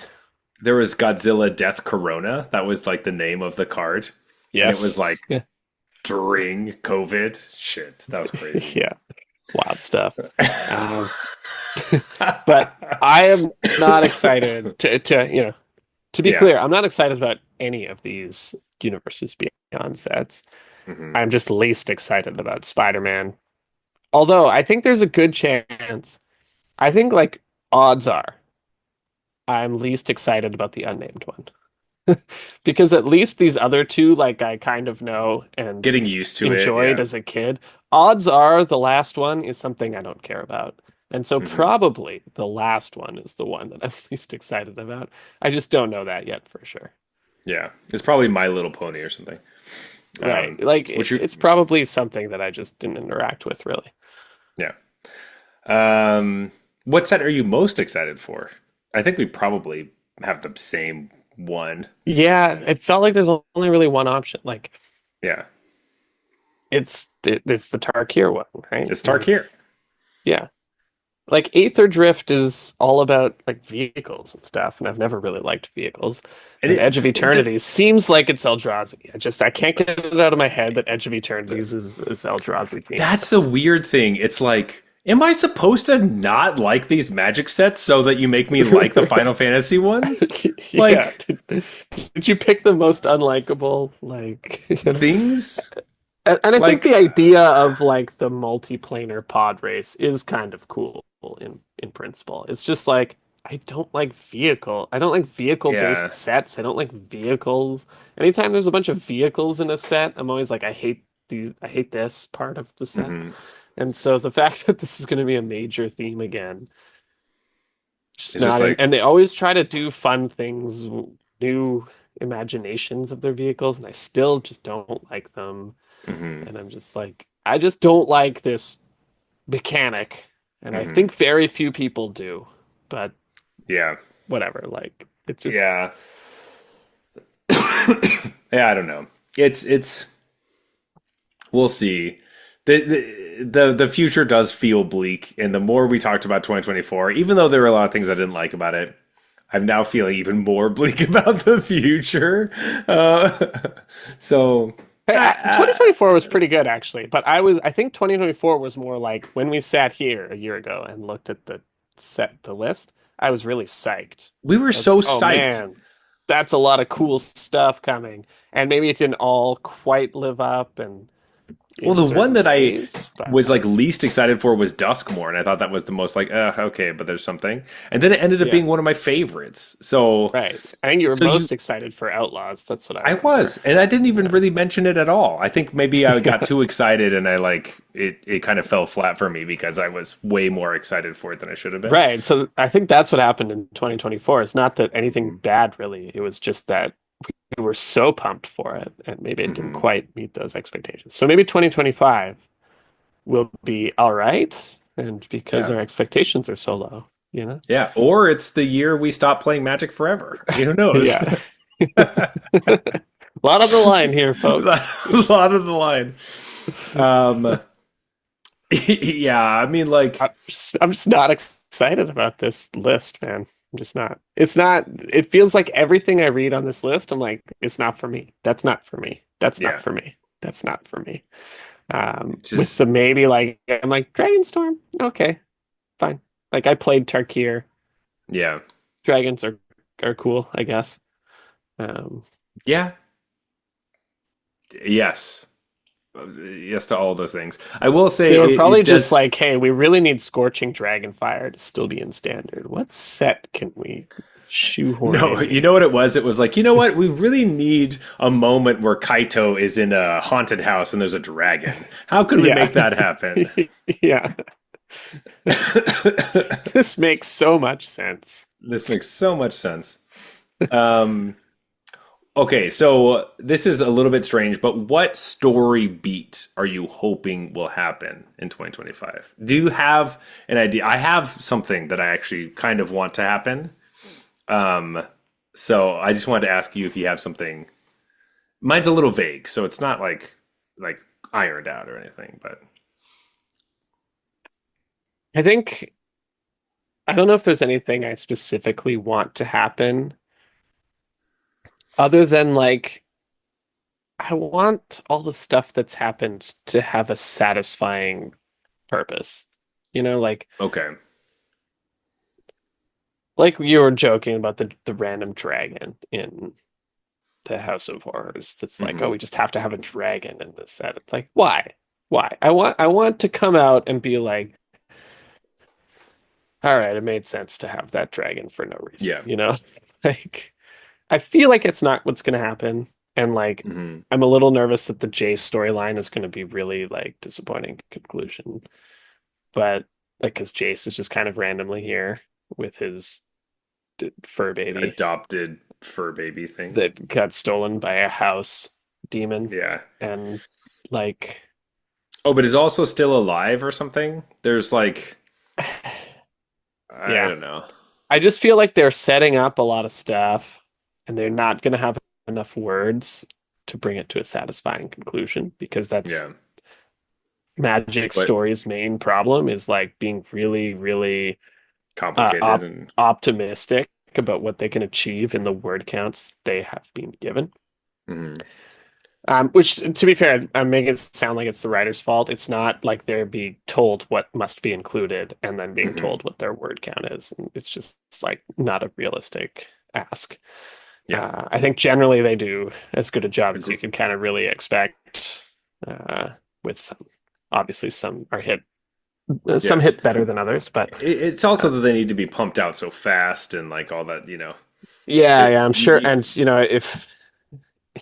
if like yeah, you believe what you're seeing and you know how Wizards pays, it's like digital artists and stuff. I'm sure they're not getting compensated exceptionally well. extremely well. Yeah. Yeah. So but they also like there's not enough time. Like if you want a really good story or a great murder mystery, that could take years to write it, you know? Yeah. Like so the fact that they're given like months or weeks is like what Yeah, do you who expect? knows how long, but I bet it's shockingly short. Yeah. Um, anyways, no, Yes. I don't have specific asks. I just like they try to do these like multi-threaded long-term things, and they're setting it up for this big reveal that is supposed to come this year, right? And I Mhm. just want like some level of satisfaction when that happens. So And I want them not to I tell me right away. all right. Yeah, yeah. What I kind of think the big reveal will be, or what I kind of hope that they do, is that they decide that the universes that are beyond are actually part of the Magic universe, and we do Mm. get a crossover between the characters.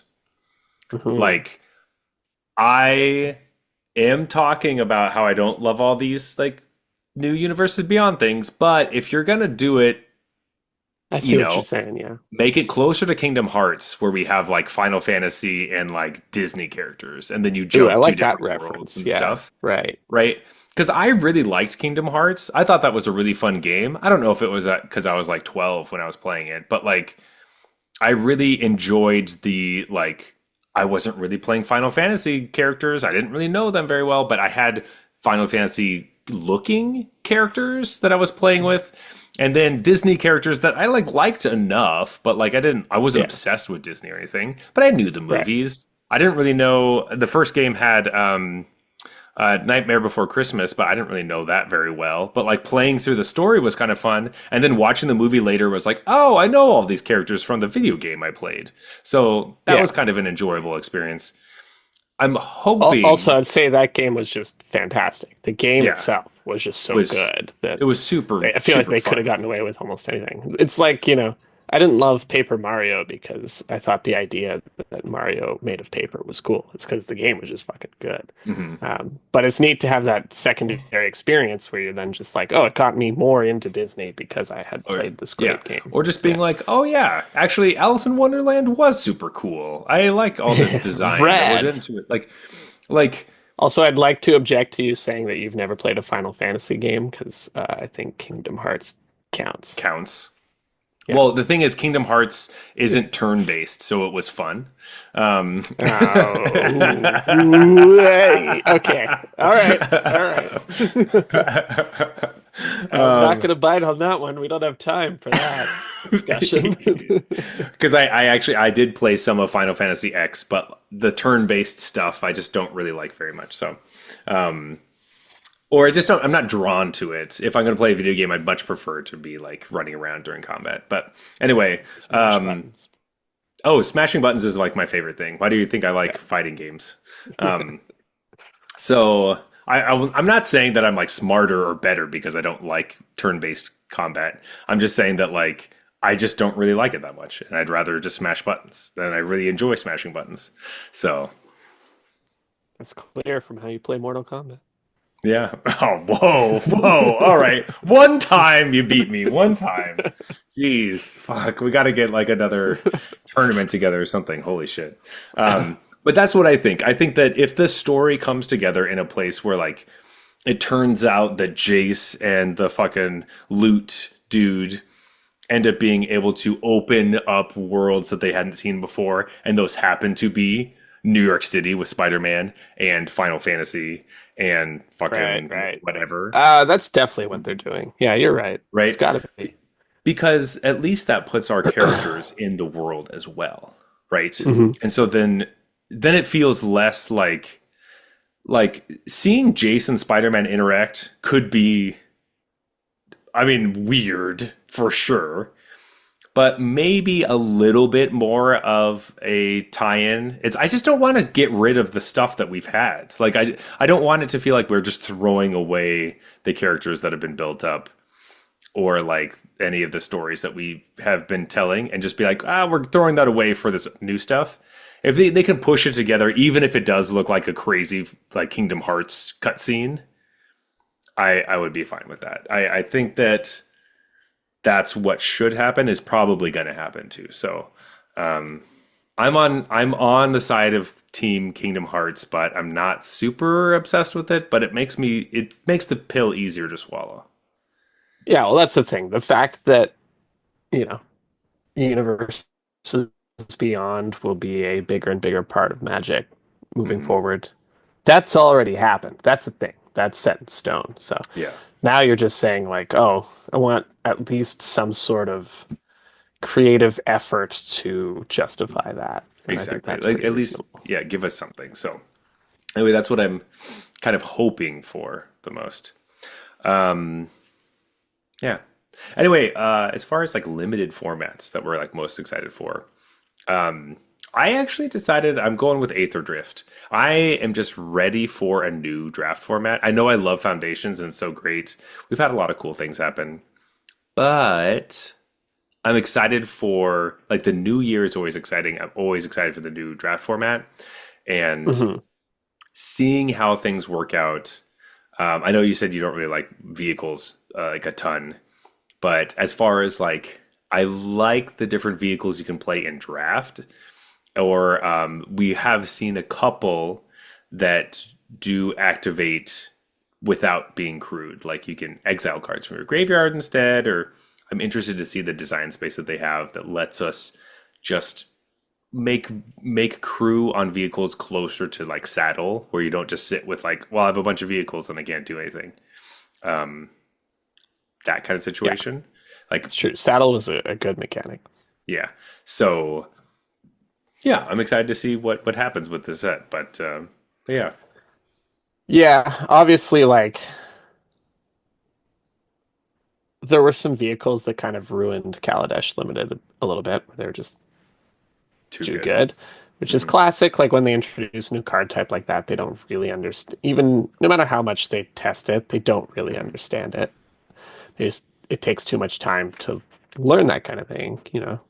Um, just famously, if you go back and look at like the kind of equipment they produced in original Mirrodin, it's like Hmm. what were they thinking? Especially when creatures were so bad at that time too. It was just relative to now. It's just like this is way too big a buff to be like, like equip Yeah. 1 +2 +2 at common or something. You're just like cost 1 mana. It's like what were you thinking? It's Yeah. just not even appropriate. Not even close. Like you're not even in the ballpark of what is appropriate. Um, I just always and that remember Loxodon Warhammer being like the fucking yeah, shit. it was, and they were just like, oh, it's just like Armadillo Cloak for equipment that gives +3/+0 and like lifelink and trample, and you're just like, that's absurd. Yeah, that's very good. And it never goes away. You just keep Yeah, putting it on other you things. just put it on the next thing. It's ridiculous. And they're all like Um, Leonin, like cat people that get fucking buffed when they have more equipment and stuff. Yeah. Uh, no, the dumbest one was cranial plating though. Like, you mm, ever played cranial plating in draft? Just like, what the, you can equip at instant speed? Are you kidding me? Like, what were you thinking? so like it'll be Uh, cool. You can but equip it at instant speed. ooh, it's fun. Yeah. it's good. I wouldn't say Yeah. it's fun. Obviously, Skull Clamp But being yeah, the biggest one. Yeah. yeah, less for limited and more for just constructed on that one. But Yeah. um, it's pretty good and limited too. But yeah, like they did, the same thing happened. Kaladesh vehicles. It wasn't as dramatic, but it was like they didn't get it right, and so Yeah. I think this is maybe an attempt to be like, here's a vehicle set that we do get right. And to give them credit, I think they will. Like they've shown that they can take old mechanics that weren't balanced correctly and design them with the benefit of hindsight and do a much better job. I just like I don't know, even is a well balanced vehicle set exciting? It's not to me. Like, I mean, it's like creatures that you have to jump through an extra hoop for now, and it's like sometimes it pays off. I don't know. It's hard for me to get pumped about that one. Like even if they do this right, it's like, is this something I want to play though? It feels like it's either broken or it's broken and fun or balanced and lame. Like, it feels like one of those kind all of right. things. Well, I mean, like they do. Yeah, they have vehicles and they have energy. So they have Oh, the the it's going to bakings be of. so pulled back because both of those were such ridiculous mechanics the first time around. So I mean, like maybe like now they're just going to make sure that the January February set is just like nerfed and constructed, and like that's just like the new thing. am I cheating if I say that the limited format that I think will be the best is Innistrad Remastered? Is that cheating? Yes, it's not on Arena. But it's in 2025. Sure. But there's no way it's going to be the best also. There's just like no way. Uh, But Innistrad was pretty good. Yeah, but remastered sets Mhm. like what was the best like remastered draft format? I just like I guess like playing Pioneer Masters on Arena has been like good and fine, but it's not like it's obvious that like the point of this is to add cards to Arena. It's not to make a great draft format. They just happen to also make a draft format that's like definitely playable and cool and like it's fun, but like not the best. Yeah, Remastered was a little different. They were a little more like draftable, right? With like the It's true. uh what was it, Yeah, I mean like Kaladesh Remastered and then yeah, Democat I mean like Remastered. So. we kind of had our own. We already had Innistrad remastered like on Arena. That's why like this remastered set True, feels yeah. weird to me because it's like we already had this. Like We okay, did this, there's yeah. yeah. All right, I'm gonna go out on a limb and say the best draft format is gonna be Final Fantasy because Wow. Okay. they're going to be putting the most like power Hmm. behind this one because they really need it to hit. So it's going to be their best designers and developers, probably the biggest team, like the most money's going into this one, probably, Okay. if I had to guess from the other side of things. It probably is going to end up being like, if you ignored all the art and flavor and just treated it as a magic set, the best limited experience, because Actual that's their experience. onboard. That's the on ramp Okay. here. It's true. And they want All to really right. nail that. All right. I see it. All right. Okay.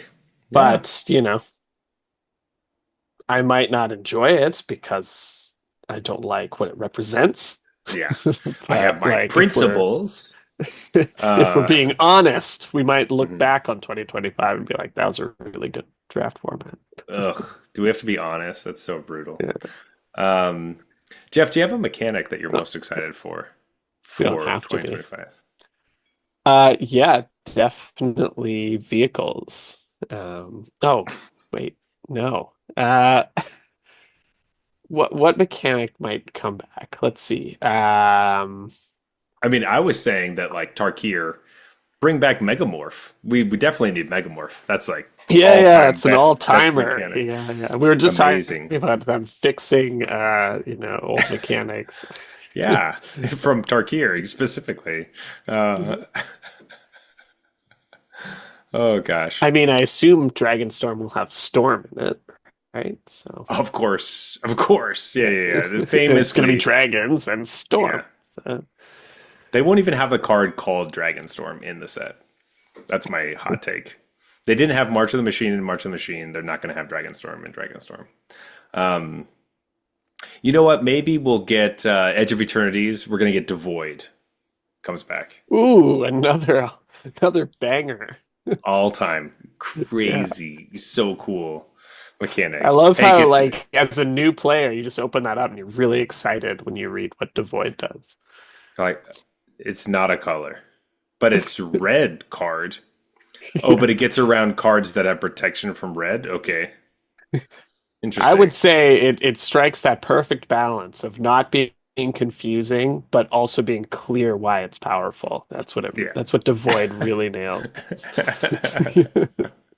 It has that nice like balance of adds extra words for no reason.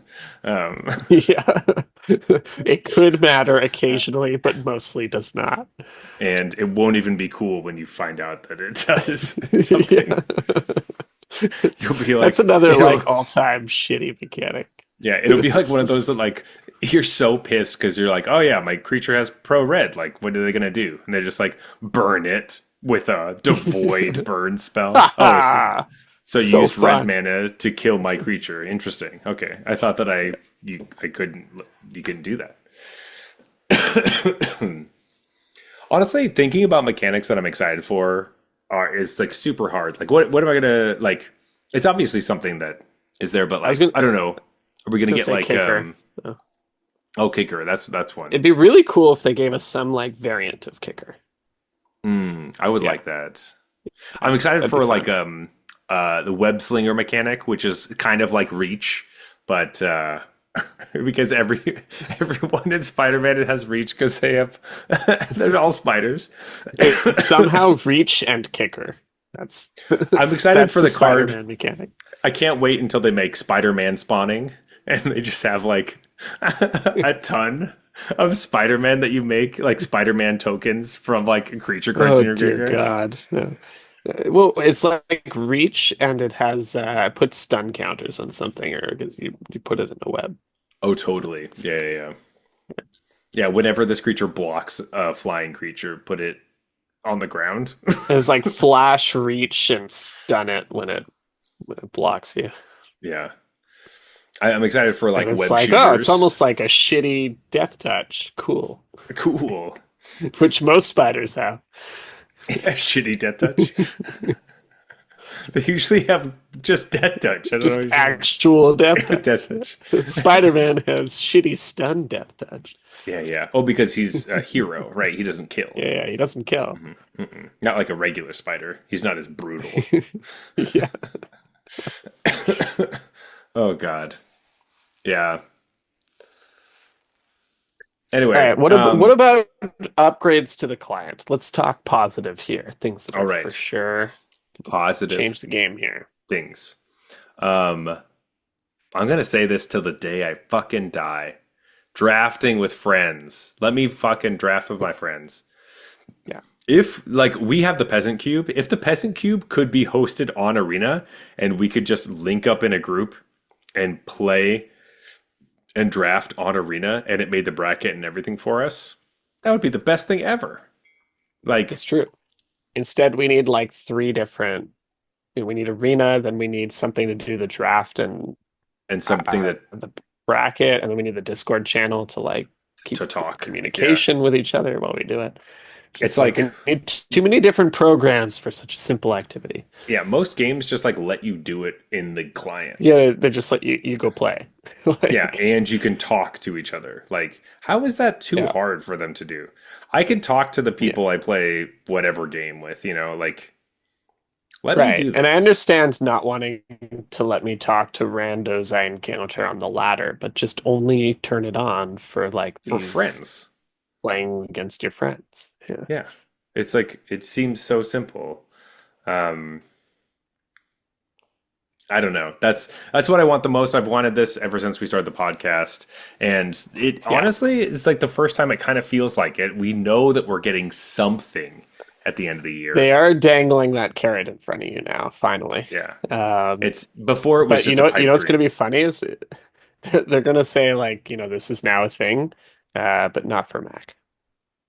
Oh my God, they're gonna kill me with that one, of course. If your Jeez. friends have Apple products, they cannot They cannot participate. participate. I'm gonna fucking scream and have to buy a new computer just to play Magic again. Oh God.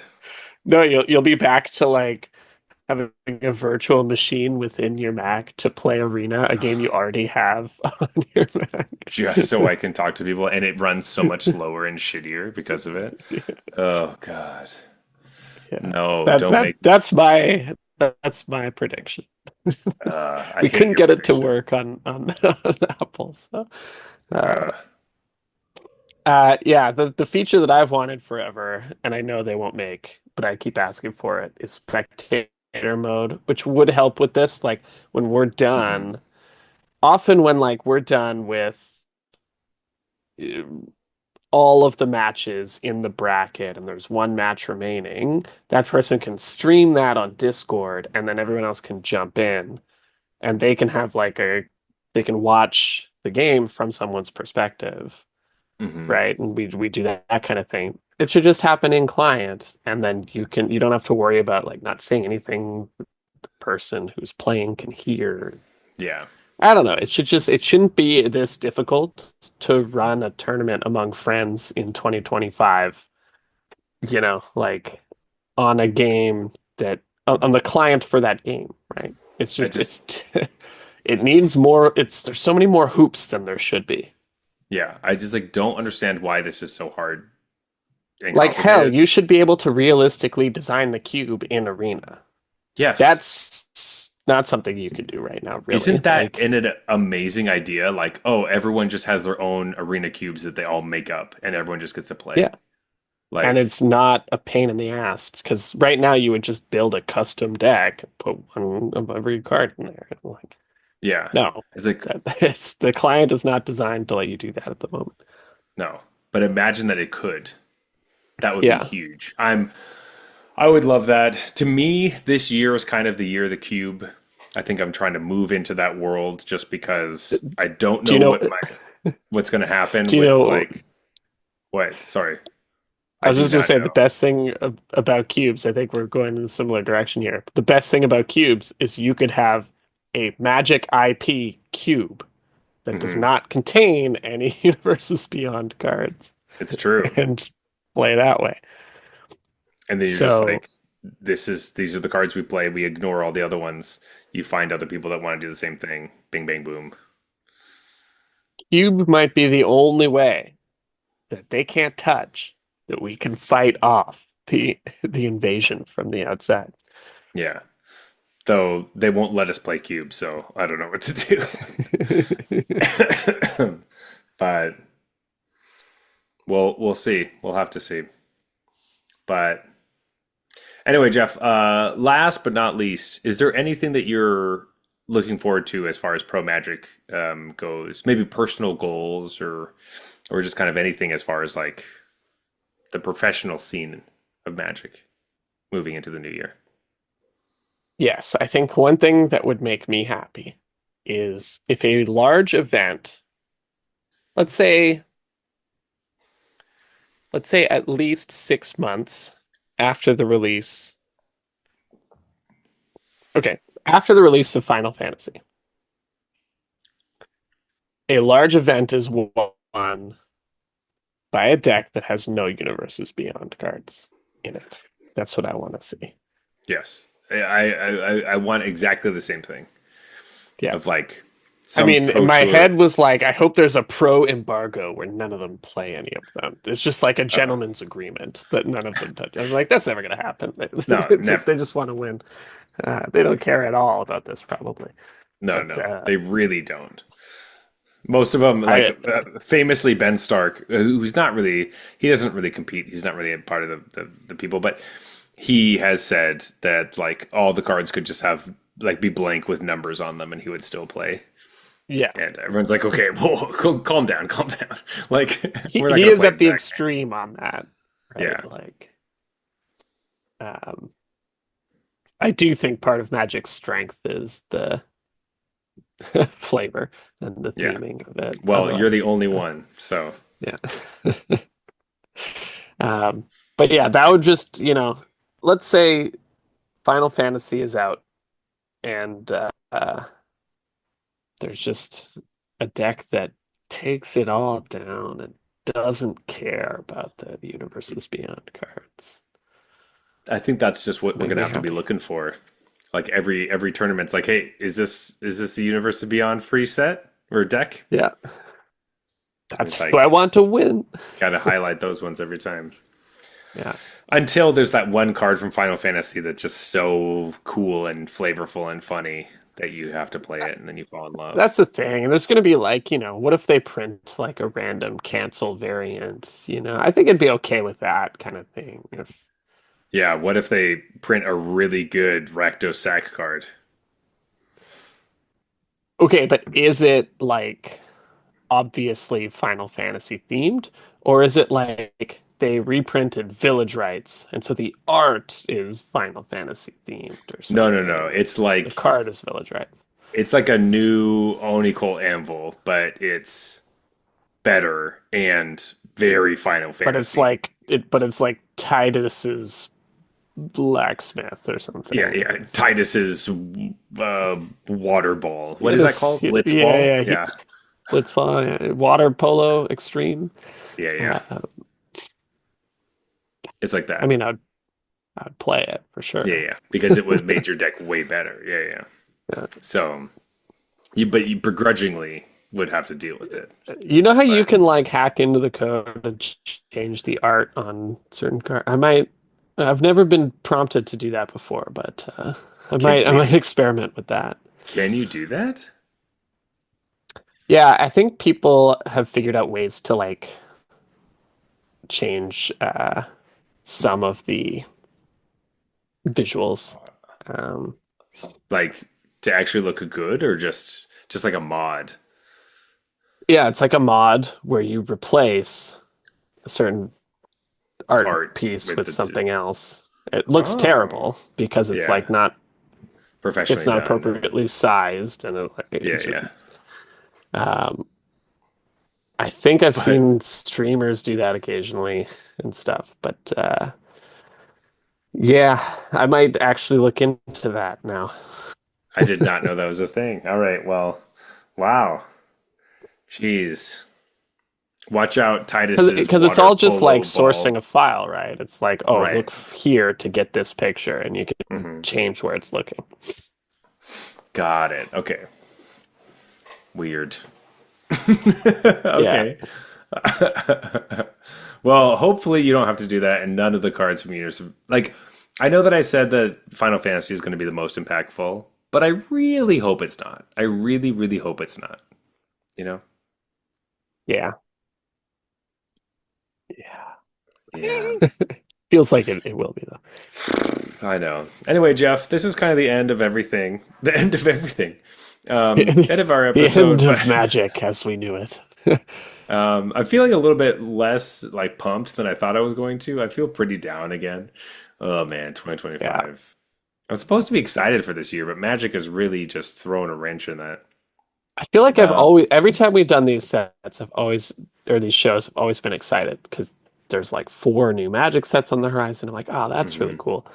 And now it's like, I feel like I get one mhm. Tarkir Dragonstorm. And as far as Magic sets go, I'm like medium excited about that. So Yeah. it's just like, it's just kind of a bummer. Like, I think the two other Magic sets or Magic IP sets that are being released without knowing anything other than the basic theme, and in some cases even less than that, it seems like those just aren't my kind of thing Mhm. traditionally. And then everything else is like something I actively don't really want. So Yeah. yeah, it is a bummer. Yeah. Well, let's talk about beer. How about that? Let's do it.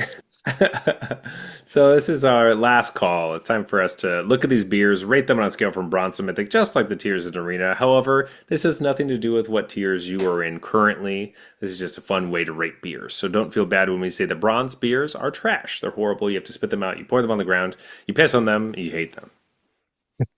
Silver are just bad beers, or they're just kind of boring. So either brews or just poorly done micros. Gold beers are fine, but you wouldn't really drink them again. Platinum is solid, and you would drink it again. Diamond beers are exceptional. You like these a lot, and you would share these with your friends. And Mythic, this is the absolute best of the best. You would recommend this to anyone who is listening. These are kind of like, I don't know, what would we say? What did we go with?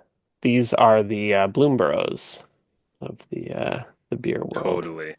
The Bloomburrows in non-draft format, just everything Yeah, else about it. just in terms of pure power. Pure power. Um, all right, Jeff, we have two beers to rate this evening. We have Yes. something Italian and feels like five. Um, do we just want to do our old school pick your favorite and hold it up? Let's do it. Yeah. All right, here we go. Three, two, one. Feels Something like Italian. five. Okay. I Whoa. thought this All might right. happen. All right. Um, yeah, I did like the Mexican style lager a lot more. I feel like I don't often drink these types of beers, and Mhm. usually the Mexican style lagers are the ones that I'm like, kind of like, meh, they're okay. But the Yeah. Italian ones I prefer a bit more. So it was kind of surprising that I was drinking the Feels Like Five, and then I cracked open the Something Italian, and I was like, man, this doesn't taste like the Feels Like Five. I wish this was just the other one again. And I was just like kind of bummed. So obviously the differences are quite minimal, um, but you can definitely taste them, especially when you have them back to back. Yeah, I think the feels like five is a bit more mellow. Like it's just kind of this just tastes good and you just want to drink like Hmm. keep sipping on it, you know? And then the something Italian is a little more like, ooh, I notice I'm drinking that. Like that is a little more maybe bite. Um and I think for different situations, they're both really good representations of that style, I think. True History Hmm. kind of did it again, I think. These are both like when I think of a Mexican lager, I'm with you. Usually I'm like, eh. And but I tried this one, I was like, that still gives me a little bit of that Corona, like Dos Equis kind of feel, but just tastes really good, Yeah, you it's know? also nice in that it doesn't feel like lime is mandatory. And Exactly. Yeah, totally. Yeah. I think that Ace Hill has a Mexican lager that really throws me off because it is like very bold and has a lot of stuff going on, and it just Right. feels like there's too many things. So I kind of thought that this was going to taste closer to the Ace Hill Mexican lager, and this one feels a lot smoother and kind of sweeter, and just It like you were feels more saying, true I to the could style drink kind a of thing. lot of it. Yeah. Yeah. Um, but yeah, that's a great point. That's like I can drink it without feeling like why isn't there lime in this? Hmm. I didn't even think of that while I was drinking it. So, and then the Italian, I think it's the same thing. It's very similar to an Italian, some of the good Italian beers that you've had, just like a little elevated. Um, I think this one hits more home for me because my go-to, I guess, silver beer these days is usually Peroni. And Hmm. so Gotcha. now I like have this one. I'm like, ooh, it's like nicer Peroni. Like this is Hmm. awesome because I already like Peroni now, uh, which is a more recent change for me. I was But gonna say I haven't heard that from you before. Because I'm uh, not a huge Peroni fan, so that's usually one that like my wife really likes it, and yeah, so she'll order it when we're at restaurants, but I never have it in the house, well, unless she brings it Ryan out. Ryan was telling me, and he's the one who got us into True History in the first place, by the Hmm. way. But he was telling me like you have to check the dates on Peroni, and if you get one that's like Oh. if you get an old one, it's going to be awful. But if you get like a fresh one, it's actually pretty good. And I was like, okay, Ryan. But then I went to help him move once, and he had fresh Peroni. He's like, check these dates, and they were like, I don't know, a week ago or something. Hmm. And we drank them. I was like, I don't know if I'm being like influenced into liking this or if it is actually different. And so I did have the like old Peroni, new Peroni like comparison. I was like, oh, Hmm. it actually is different. Like these things just go bad quickly.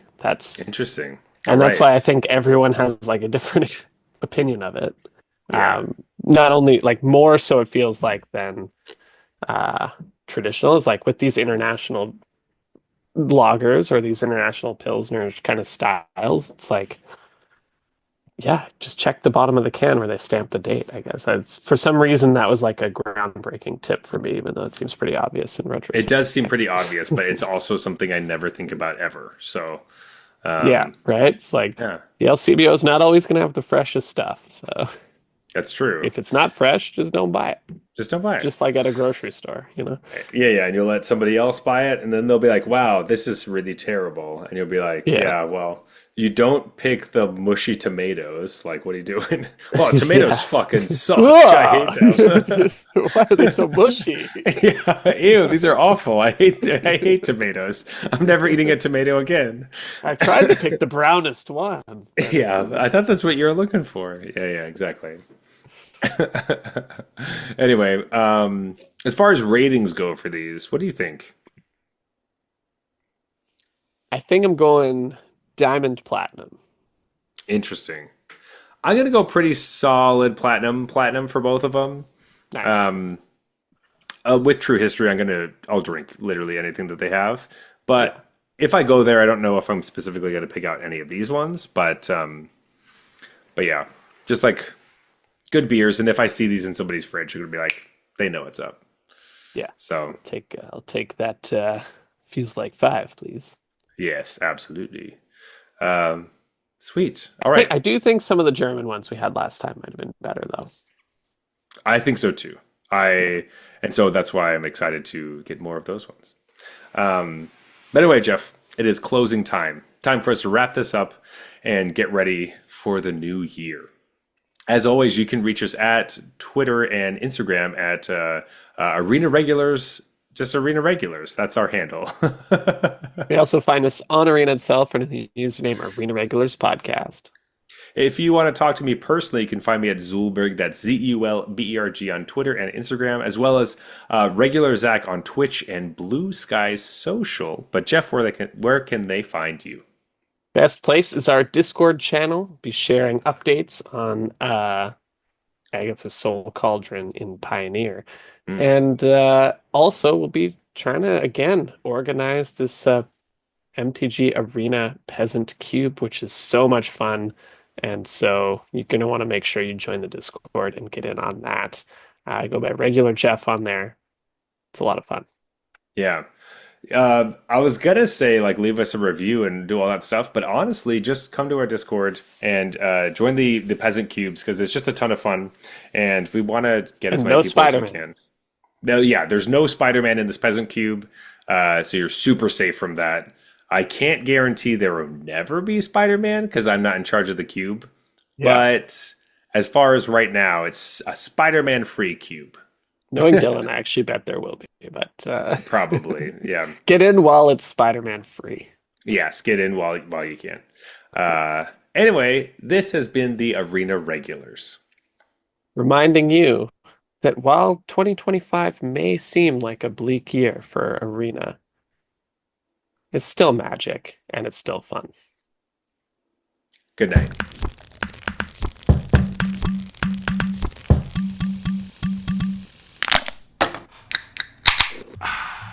All right, that's fine.